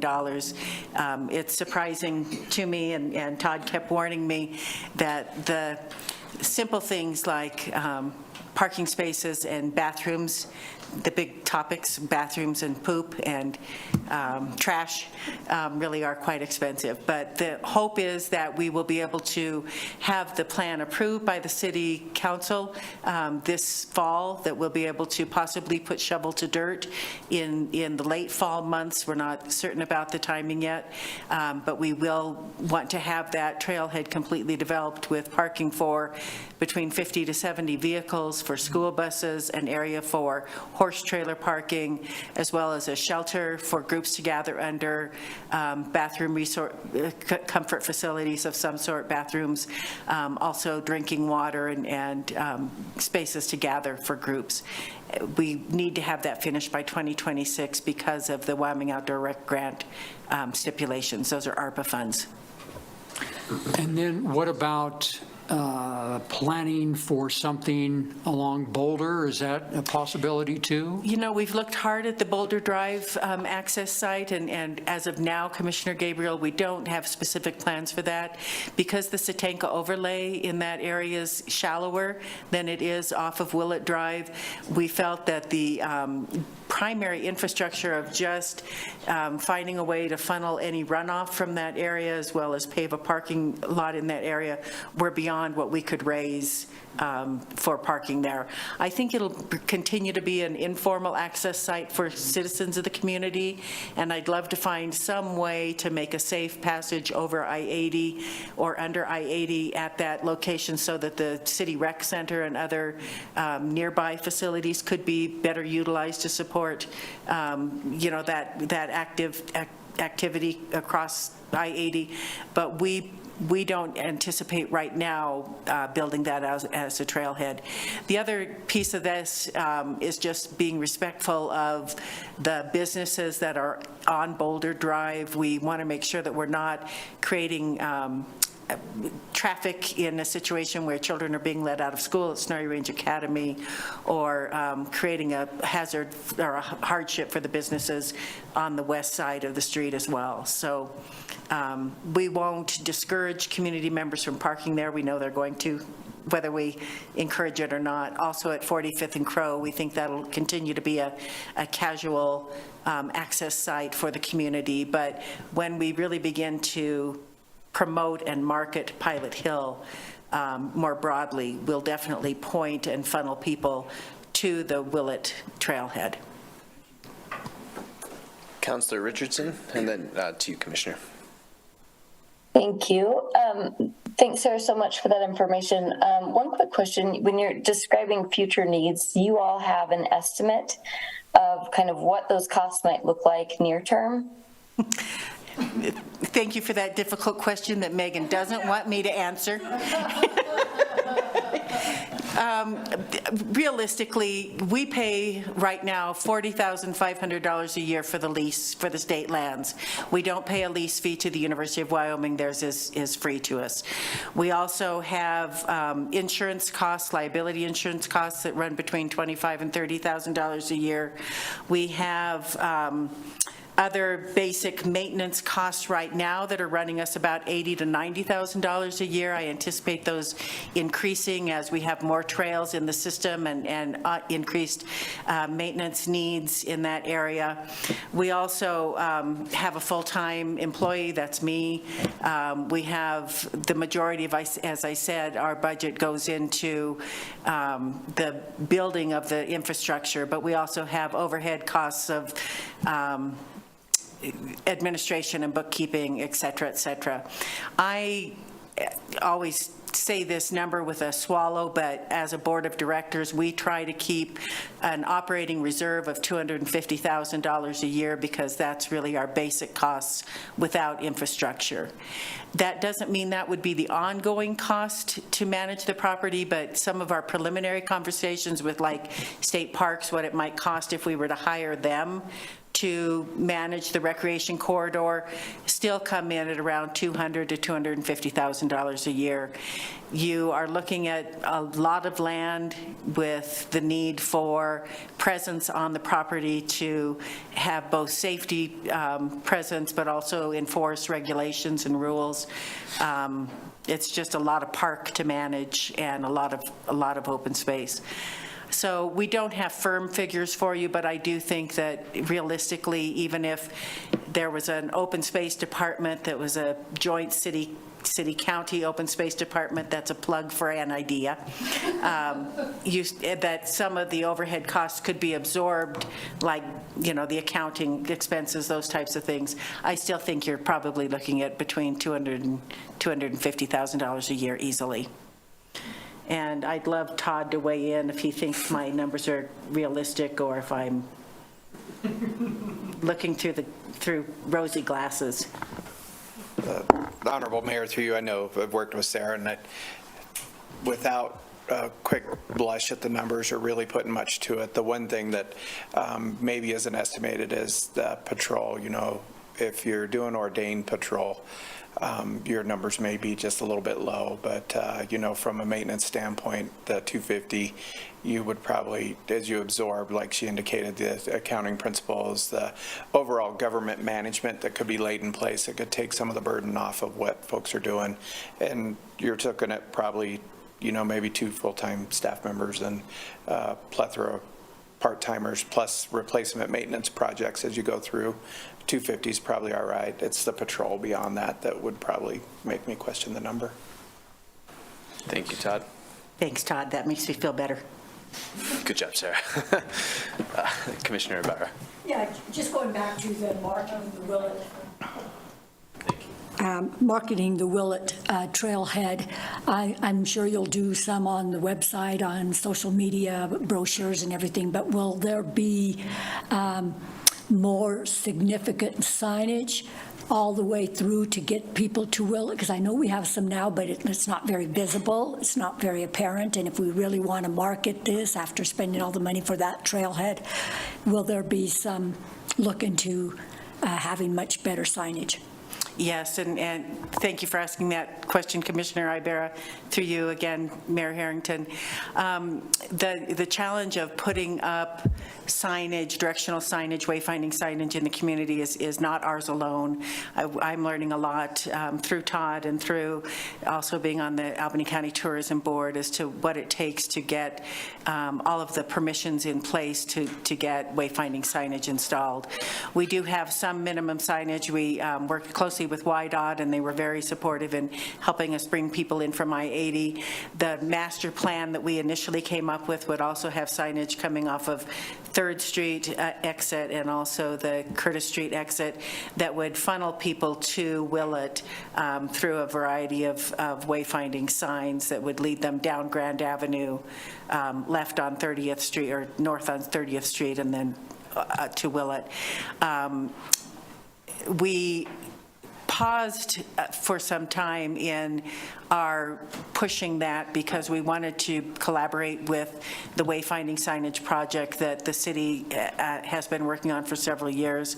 I know that funding has been a difficult mountain to climb on that project, and I haven't been in conversations recently with Todd or with the Albany County Tourism Board to find out specifically what's being done with that. But I think that because we need to be respectful of not having too much visual clutter on Grand Avenue and in the other parts of the cities, if possible, we'd like to go that direction.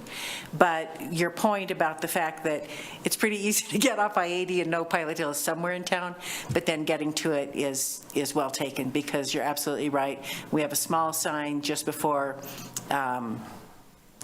the Wendy's restaurant that says to turn, and the sign that we have on the corner of 30th and it needs to be replaced. It's up on the light, the stoplight sign, and it's not easily visible. Yeah. Thank you, Commissioner. Councilor Newman? Forgive me if I don't know the answer to this because I'm new to the council and I don't make it out to Pilot Hill because I'm always in the mountains instead. So with 50 to 70 parking spots, will those be pay to park or will it just be free parking? And then with the kind of like gathering spots that you wanted, will they be covered and potentially could those be rented as well?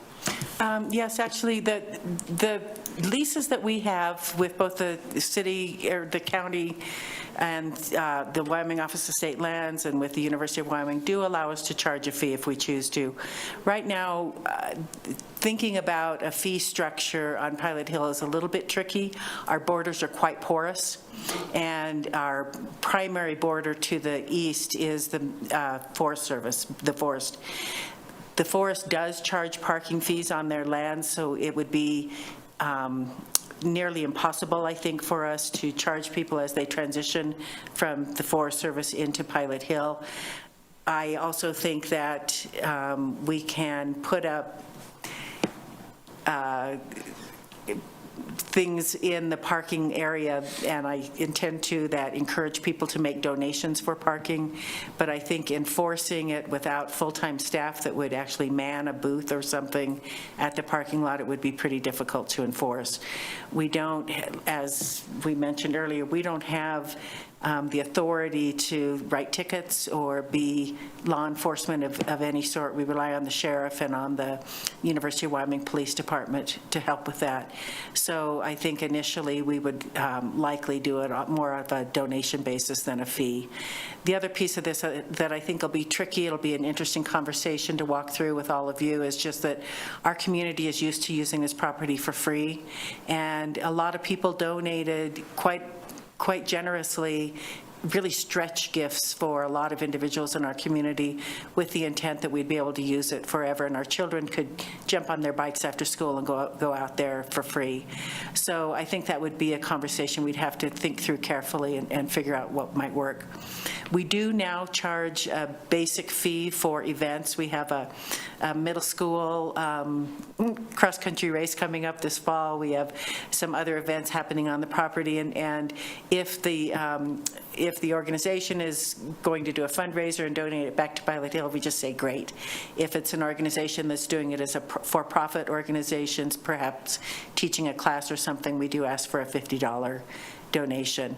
And as we get the structure built and have it in place, I think we'll probably follow a similar model. We wouldn't charge school groups necessarily that are out there for school activities, but we would probably charge if somebody wanted to use the facility for an anniversary party or to hold a concert or something. Who knows? I'm making all that up, but what it might be.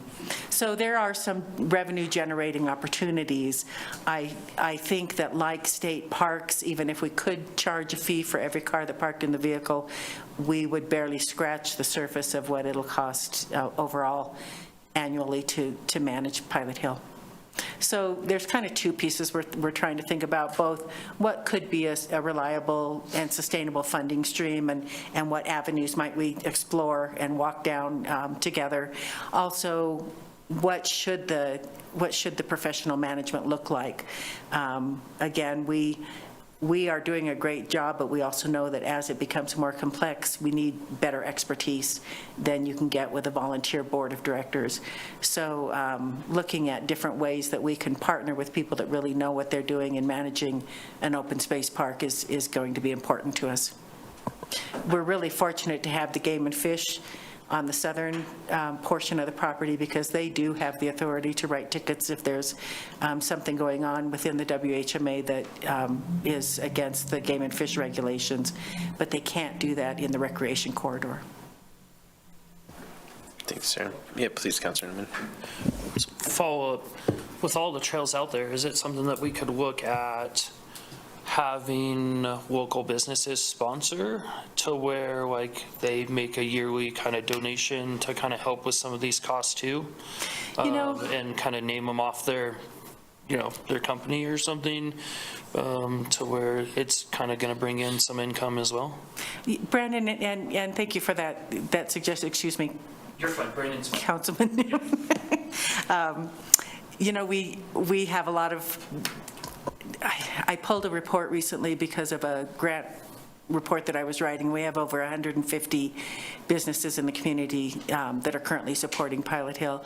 So a lot of them already do. Tri-Hydro would be one that I would mention that has not only given us over $100,000 already, but is now adding to that as for a donation for some engineering work that we need to have done. The reality is that annual ask is difficult for businesses in our community. They have a lot of things that they need to support and they want to support. I think that in my dream, every strong organization has at least a three-legged funding model that they rely on, and I think one of them can be income that is donated or grants that are written, kind of the nonprofit model, but I don't think that is sustainable long-term for a project like this. If we had an endowment that was $5 million that could spin off a portion of the need, that would be tremendous. But raising $5 million in Laramie's a challenge. I think there are a variety of things, but I do definitely think, Brandon, to answer your question, that we need to have that as a piece of it, but it won't be the full pie. Sure. Thank you, Councilor. Megan, did you have something you wanted to add? She has a whole notebook here. Oh. Thank you, Mr. Mayor and Council Commissioners. I just wanted to emphasize that we come here to you at kind of asking about a meta level question. And it's very unusual to have a private nonprofit entity managing public space, particularly 11 square miles of dedicated public space. So what we were hoping to do tonight is not to, think that you all will have the answer for us, that we could go back to our board and say, geez, but rather perhaps start to generate some ideas or to get a smaller working group. We have had discussions with the state about managing the land, or perhaps the land becoming a state park that they then manage. There are a lot of difficult hoops we would have to jump through for that, which might make it sort of impossible. So what my hope in coming here, and Sarah and Leah, I'm sure, was to see if we could start this conversation and perhaps get a smaller working group together composed of county and city officials who might help us envision how we can move forward to make sure that this public land is protected for public use. It's not a model, at least in from my perspective, that is sustainable to have this continue to be managed by a private entity trying to raise, $300,000 a year. It's in Albany County. It's a pretty heavy lift. So we were just hoping to get you all thinking about what this could look like in 5 years in terms of managing this space, and perhaps it could be a city-county open space joint effort. I don't know. We're not coming to you with any specific proposals, but coming to you to look for some sort of partnership, and perhaps we could ultimately become friends of Pilot Hill to help raise money for trail maintenance or things like that. So. Yeah, and quite frankly, we are looking at other models around the state of Wyoming. Natrona County is a nice model for a community, a county and city that work together. Teton County has a joint county-city collaboration that manages all the recreation systems and parks in that area. We don't know what the answer should be. We've looked a lot at Colorado. Last year in our retreat, we had someone from Laramie County Open Spaces come and talk with us about how they got started and where their funding comes from, that kind of thing. So we are just, as Megan said, trying to open a conversation, because over the next 3 to 5 years, we need to start really thinking about what ideas should we pursue and work collaboratively so that we're not losing the vision that this community has for Pilot Hill. It was a community dream, not ours, so we just need to steward what the community wants. Thank you, Sarah. I'm going to go to Councilor Pearson, then to you, Commissioner Jones. Yeah, thank you, Mayor. And I really appreciate this presentation, and it's been very thought-provoking. One of my questions or comments is has your group talked about or discussed a potential economic impact study, and maybe something that could be done annually to determine how many visitors it's getting in terms of outside Albany County, for example? Are they spending X amount of dollars in the hotels, X amount of dollars at the local restaurants? Are folks potentially flying into Laramie, renting a vehicle, and then recreating, or do we have any of that data yet? And has there been a discussion related to some sort of economic impact studies forthcoming or talked about? Yeah, thank you for that question, Commissioner Pierce. We did engage with the University of Wyoming Business and Economic Analysis Department, and they did an economic analysis for us for Pilot Hill. This was, of course, really having the area open and utilized. It was completed a year and a half ago. The initial estimates are that during the construction phases, we're generating about $1.2 million in additional tax revenue for the city and county. Once fully realized, we anticipate generating more, around $5 million annually as added revenue to the city and county. So we do have that data, and I'm more than happy to forward it to each of you on the city council and on the commission to make sure that you have a copy of that as well. We have not done the expensive work of tracking that on an annual basis. We don't have a way or means really of capturing that data currently. We do have trail counters on the property that are helping us count the number of visits, but we can't tell from that data whether it's a local individual that walks their dog every day or if it's a visitor from out of state. The tourism board does have software that they utilize, that they share some data with us on, that captures cell phone pings in different specific areas of the community, so we can tell how many out-of-state cell phones were on the property at different times. But I analyze that a little bit with a grain of salt, because our community is made up of so many students from out of state and professionals that have moved here that haven't changed their cell phone number, that that's a bit of data that we can consider, but not something that I think I would point to as exact science.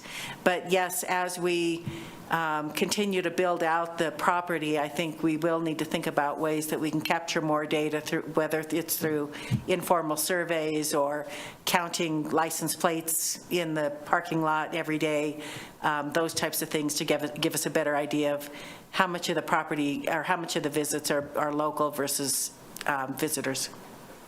Yeah, and thank you for that. It's obvious that you've given it some thought.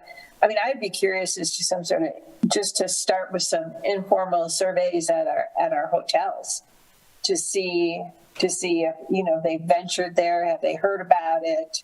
Was that your reason for spending the night in Laramie? I think that'd be a real good place to even start gathering something more current. I think, estimates are great, but I think, current data and the current impact and, to be able to see how that grows over time would be great. So thank you for paying attention to that, and I would certainly like, further discussions or attention paid to that. Yes, thank you, and I will keep that in mind. I can tell you tangentially that I have to replace the brochures at the Laramie Visit Center more than anywhere else in town. So they do hand them out to a lot of people that are coming through, people that stop in and say, we'd like a place to stretch our legs, to take a walk. We're going to stay here in Laramie. What are some of the other things we can do other than go to Jubilee Days, et cetera? We also are hosting more and more events on the property that I think are also attracting people from out of town. But we don't currently have a system in place where we ask the different hotel check-in people to track that question for us. Thank you. Thank you, Sarah. Commissioner Jones, please. Got it this time. As one of the original 5 that was tasked with this project, we were told over and over and over, you will never get this done. You will not be able to get that property. We did. All of us that worked on it did. Don't let anybody tell you it's impossible, because I know it is possible. And we will get this followed through and done. And it's going to be a wonderful asset to Albany County. Every year it gets better and better and better. And that's because of the people in Albany County and the state that have helped us. And to have a downer come in here and whine like, well, I don't think we're going to be able to get this. I do not appreciate that. I want to see enthusiasm about every single thing that's asked, because that's what we did to get this project. Nobody has to make any comments. That was just what I had to say. Thank you, Commissioner Thank you, Jones. Commissioner. I'm going to go to Councilor Doherty and then back to you, Councilor Newman. I was wondering if this might be a good place for a joint powers board. I was glad that Ms. Hayes told us about this model for managing public lands. I mean, that sunk in. So thank you for that enlightenment about, yeah, we're going to have to think of something because this is an unusual entity that we have. So although I haven't been necessarily that excited about joint powers boards because of the problems with like loans and that kind of stuff, but I just wonder if that's something we should be thinking about. And I wonder if a joint powers board could be city, county, and some other entity like the tourism board or something like that. Anyway, I'm just throwing that out there. That's what popped in my head. Thanks. Thank you, Councilor. Councilor Newman. Councilor O'Doherty, I would just comment on that. That is really a viable option and something that the founding oversight committee did look at closely at the time. We didn't go down that road because of the amount of time that it takes to create one, and we were under a time pressure to get the purchase finalized. But I do think it's something now that we do have the luxury of considering that. Again, with that, I think you would have to think carefully about could there be some mills that would be reallocated to help fund that? Or could there be a portion of a revenue stream that is sales tax or visitor taxes that go that direction? I know there are groups in the community that are also eyeing the seventh penny tax. It could be something that could be explored as well. But again, my biggest concern, as having gone through strategic perspectives in nonprofit management at Harvard, is this long-term vision. The fact that we can't rely on something that has to be renewed every 4 years, that we need to have a model in place that, at least in my perspective, that will allow for the long-term 25 to 50-year perspective in management.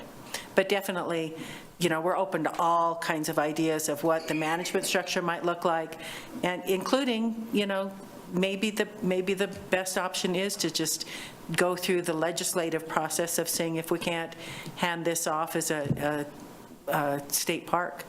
That might be the best solution. We don't know. But again, we appreciate the fact that you're all starting to think about this conundrum with us, so that as we go through this thought process and the strategic planning, we have the best minds at the table to really think about what opportunities are out there. Thank you, Sarah. Councilor Newman. So I'm going to read you my notes. So funding, I have no idea. I can't fix that, right? Can we figure it out? Absolutely. Whether that's a joint board, something like that. Is this important to our community? Absolutely as well, right? I know people who come up from Colorado who have used the trails. I actually happen to have a family friend who was just here from Kansas who went up and used the trails. So it's really important, right? Because it's bringing other people in. State park, I don't think that's a great idea. Here's my reasoning why.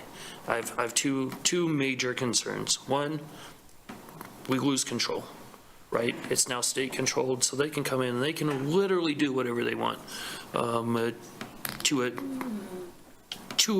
an extent, right? And the other part is looking at all the funding that we've got from our citizens, and now we're gonna just give it to the state.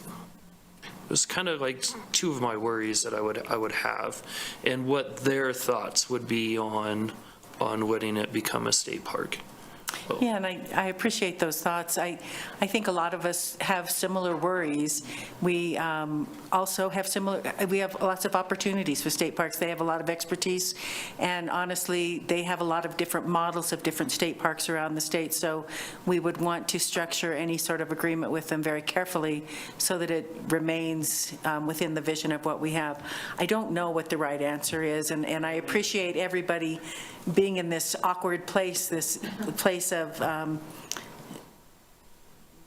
dissonance internally of thinking what might be the best option, because there will be, at some point, I think we'll have to put charts up that say, here's the pros and here's the cons, and decide how it all washes out in the end. So thank you. Thanks, Sarah. Thank you, Councilor. Any other questions? Commissioners and Council, one thing that I've been thinking of in this conversation is, to me, it really hinges on, do we want this to be free and accessible to every member of the public who wants to visit our community or might live here? And I think that is the thing we trade away if we move the state parks model. They will almost certainly have a fee. Or if we start charging for parking, to your point, Councilor Newman, those things are all barriers to folks using this. And I think we're seeing pretty outstanding usership right now with, I don't want to say no marketing, but there's a lot of growth in that area that we could use. I think we'll see significant usership in the future, certainly with the expertise we have at our tourism board. And so, one of the things that I've been thinking of as I listen to you all talk, it's one of the benefits of this spot. I don't talk till the end, right? So I don't think we're near a solution yet, but I don't want to speak for everybody, but it feels like we're coming to the realization that we really need to be having more conversations about this. We do have, we have seen the benefit over the last couple years of the county and the city working in the same direction next to one another collaboratively, and largely that has happened through working groups, right? And so we do have one working group that, I know those have not been very active because we've just completed, or we're in the process of completing some significant projects. But one of those, by chance, has both the county and the city liaison to this board, which is Commissioner Jones and myself, and then these two gentlemen, and that board is not assigned anything. This to me feels like something that would be very appropriate for that group to take on because of sort of the two of us serving as liaisons. Pat has been serving as on the tourism board. I think there's a lot of reasons for that group to take it, and then Pilot Hill folks would participate. I think there's staff members. The assistant city manager is going to love me looping them into this, but I think there are staff members who will have some expertise. But there's also people that aren't here tonight that are at the table at board meetings, right? There's state parks representatives, there's game and fish representatives. Those people should be a part of this too, because I think what we have is a unique asset. And while we'll find models from other communities that will be good jumping off points, we can't plug and play something from another community, right? This is unique to us. And I should mention the university as well, of course. But I would like personally to assign this to that group to start having this conversation, because I think it's going to take a lot of work, more work than a work session or a series of work sessions, right? And we're talking long term. So I personally value this being free and open to the public. I think it's something we should hand down to our children, right? And if we could all find a way to do that, we could be quite proud of that, I think, and when we leave office someday. So who knows if we'll get out of here. But I don't know if anybody else has any thoughts, but I think that's a direction that I would like to pursue if everyone else is amenable to it. And I know we lost Chairman Gosar. He will be back on. City Clerk, he is in the attendees. He had to log off and back on, just so you can let him back in. But does anybody else have any thoughts on that? I think we just need to talk to the group and see if that entire group is willing to take this on. When you mean the working group, Commissioner? Yes. Yeah, okay. And I believe that you said this would be through the tourism, correct? No, so it's the working groups that the city and county have convened. So I think largely it would be you and I, and then Councilor Gabriel and Councilor Shumway are a group that hasn't been assigned anything. I thought you were looping in the I would like to tourism loop board. them in. I think they would be excellent. That's what. Yeah, sure. And so I think that group would then pull in folks that they think are important to continuing this conversation. Certainly, I don't know the list off the top of my head. We're on the same page. Okay, great. Anyone else? I think that's a great idea. Okay. Otherwise, the group is way too big, being Thank you. the city council and the commission and Pilot Hill and all. I think it's a good place to start, having some focus.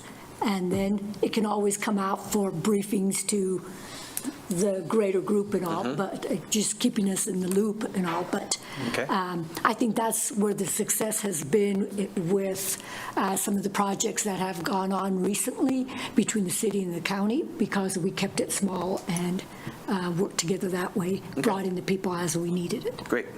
Okay, cool. Counselor? So I would mirror that as well, to where, as long as there was updates, right? So it's not, so if we do have something that has like popped in our head, we can run it by you guys, and you guys could, meet and between all of you. Absolutely. Come and say, that might work, that might not work, here's why, kind of stuff. So as long as as long as the updates I'd be okay with it. Great. Brian? Yes, Commissioner, please. I think that it's really, really important that everybody stay in real, and it sounds sort of ridiculous, but you have to stay really positive and really upbeat on this in order for it to fly. You can't drop it into the doldrums, so we need to do that. My wife calls me delusionally optimistic, so I'm here for that. All right, anyone else? All right. Do you have anything you'd like to close with, Sarah? Anything else from you or chair board? I guess I'll speak. You have to come forward, Leah, just so we have you on the microphone, or else the Zoom folks don't hear a word. Apologies. Mayor, councilors, commissioners, thank you again for for hearing us tonight, and I'm feeling really encouraged by everyone's comments and the interest in maintaining this property for the future of our community. So I don't have substantive things to add because I think you've all been really eloquent, Sarah and Megan, and on all of you on thinking about how we move forward. So just thank you on behalf of the Pilot Hill Board. Thank you, Leah.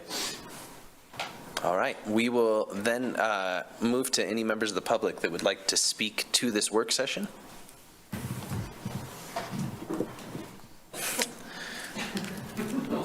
Seeing none, we will close the public comment period on this work session, and thank you all for being here. We sure appreciate it.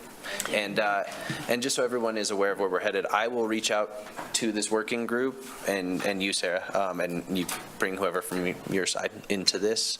But I'll start working on convening that. So, Thank you very much. Yeah, thank you all. If any of you would like a map, I brought extras. Thank you. Make sure Councilor Newman gets one so he knows he doesn't have to drive to the mountains to have a good hike. A different experience. Yeah, that's right. That's right. All right, we have closed that work session. Commissioners, Clerk White, thank you for being here. You all are free to leave if you'd like. You're always welcome to hang out, but I imagine you're looking forward to getting home.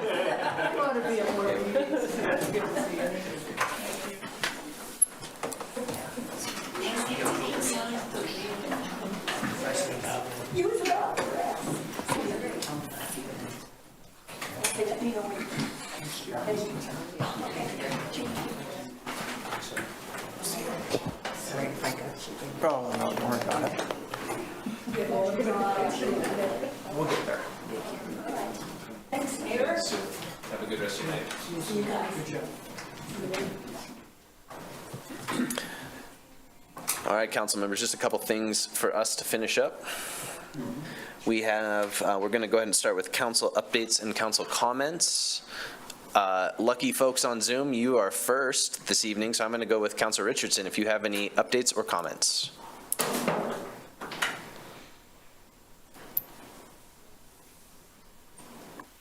One comment is that we are continuing to think about doing some joint planning with the DDA and Main Street, and that is moving forward and hope to be starting on that by January of next year. Thank you, Councilor. Councilor Pierce.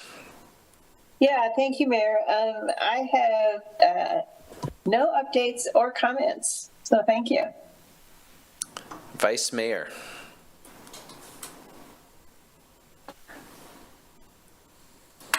Thank you, Mr. Mayor. I have no comments or updates at this time. Thank you. Thank you, Vice Mayor.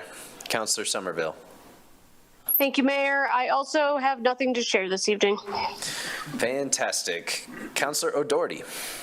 The interagency group, the climate action planning with the county, well, it's not the county, but, representatives from the county and the university. We met with President Seidel and talked about opportunities to increase sustainability in our community, and it went pretty well. And so, that's great. Yeah, thanks. Thank you, Councilor. Councilor Newman? No updates. Great. Councilor Gabriel. Thanks, Mayor. Councilor Shumway and I interviewed a candidate for the Tourism Board that it will be on our agenda next Tuesday. Very qualified individual, so we're looking forward to that. And I received a comment and directed to Councilor Richardson concerning farmers market and the lack thereof of recycling and garbage receptacles. And they said they were down there and thought that they could use a few more. So if you could maybe pass that along to Main Street people and those in charge of that, and maybe that's, something that you could look into. Thank you. Thank you, Councilor. Councilor Shumway. Thank you, Your Honor. This past 2 or 3 weeks, we were able to interview candidates for the Laramie Youth Council, and just to warn you, Mayor, these are candidates that could take over our jobs tomorrow. They were outstanding, incredible. So anyway, they will be on the next agenda on the 1st of August for approval. So we're moving forward. I want to thank, of course, Nancy Bartholomew for putting all that together for us. But anyway, great candidates. Looking forward to starting up the Laramie Youth Council again. That's great, Councilor. I'll look forward to them taking our jobs. That sounds really great. The Planning Commission, I was going to attend for the Vice Mayor yesterday, but they had canceled their meeting yesterday. So I have no updates for you all either. We will move then to our agenda review. You will notice a fairly brief agenda. If you have any, I think maybe spend a minute with it and then we can chat. Mayor, could I just note for you that I did add an item this afternoon, so please let me know if you have any objections, but we received notice from the Albany County Clerk that 3rd Street had put in a catering permit. Great. So we added that today. Thank you for doing that. That's great. Yeah, Councilor Doherty, please. Can somebody remind me what PRV means? Pressure reducing valve. Thank you. I looked it up yesterday. Mayor, I was just curious, should we bring up the item we discussed prior to the meeting? The city clerk is going to let me know how long, when that might be able to make it to the agenda. But yeah, good point. Councilor Gabriel and I are going to bring an item to move pre-council to 6:15. So you all can start thinking about that. I don't know at what point that'll come forward, but because it ripples through some time where we would move it, and then it would take time for meetings that have already been noticed. We'd have to play those out at 6. And the city clerk will have a lot of work to do. So we will just be extra kind to Nancy for a couple of weeks. Mayor, if Please. just to know, if with the short notice for the August 1st meeting, if we can't get it prepared for that, we could certainly put it on the August 15th meeting if the council's amenable to that. The only reason I hesitate is because it is a resolution that we have to bring forward with the associated document. It might be a quick change, so I'll do my best to work with both of you this week, tomorrow, and see if we can't get that finalized. Okay, and if it feels like it's going to be a lot or it's a challenge to get it there, certainly the 15th works just fine. So, yeah, that sounds great, City Clerk, thank you. And then you will notice item 14 is the growth plan. So that is coming out of the outgrowth of some of those working groups. But if anybody, if there's no other questions on any of this, yeah, Councilor Shumway, please. I do on the consent agenda. Turn my mic on. I guess I am not up to speed on the MOU between the City of Laramie and the University of Wyoming on providing a emergency medical services. Is that a new agreement that we've never had before? Who wants to take that one? You guys going to race for it? You both moved at the same moment. Assistant City Manager is technically... Oh, great. Todd, have at it. The Honorable Mayor, if I understand that one correctly, it's the ambulance service provisions or the agreement between us and Ivinson. Is that the one we're talking about? It is 9F. It is the MOU between the city and the university. Additional EMS services. No, and I think that's, Honorable Mayor, through you, that's the standard services that we provide for sporting events and games where we stack an ambulance. So I don't believe it's anything new that you haven't seen at this point. It sounds like there may be a small change to the cost, but Chief didn't sound like he was too concerned about the... Maybe, yeah, that makes sense. And then one other. Please. I see we're appointing another magistrate. Do we have a timetable on the municipal judge? Councilor Shumway, I will bring you an update very soon. I don't know off the top of my head. The job is open. Folks are able to apply, but I don't know any more info than that. So we have posted the job. I obviously would like to get that done We have till September? Yes. Okay. And I would like there to be some sort of like transition period, right? So that our current judge has the ability to do some training for the new judge, if at all possible. So I will, City Clerk, if you know more than that, please. We don't know more than that, Mayor, but the Assistant City Manager and I would be happy to check in with our HR Director to see when the job posting closes. Thank you. And then that'll help give us a time frame of moving forward. Thank you. And would you mind just sending an email with that date to the council? Would that be possible? Absolutely. Thank you. Yeah. Councilor Gabriel, please. Mayor, I talked to the city manager a couple of weeks ago about this because I knew it was coming up. And she had mentioned that we're probably going to have a series of magistrates until we have a final judge selected by the council. So not only this item on the agenda, but maybe somebody else until we get this finalized. Councilor Gabriel, I sure appreciate you helping keep the ship afloat. Thank you for that. All right. Any other questions about the agenda? Okay. All right, folks, we are adjourned then. Thank you all. I don't put a magistrate.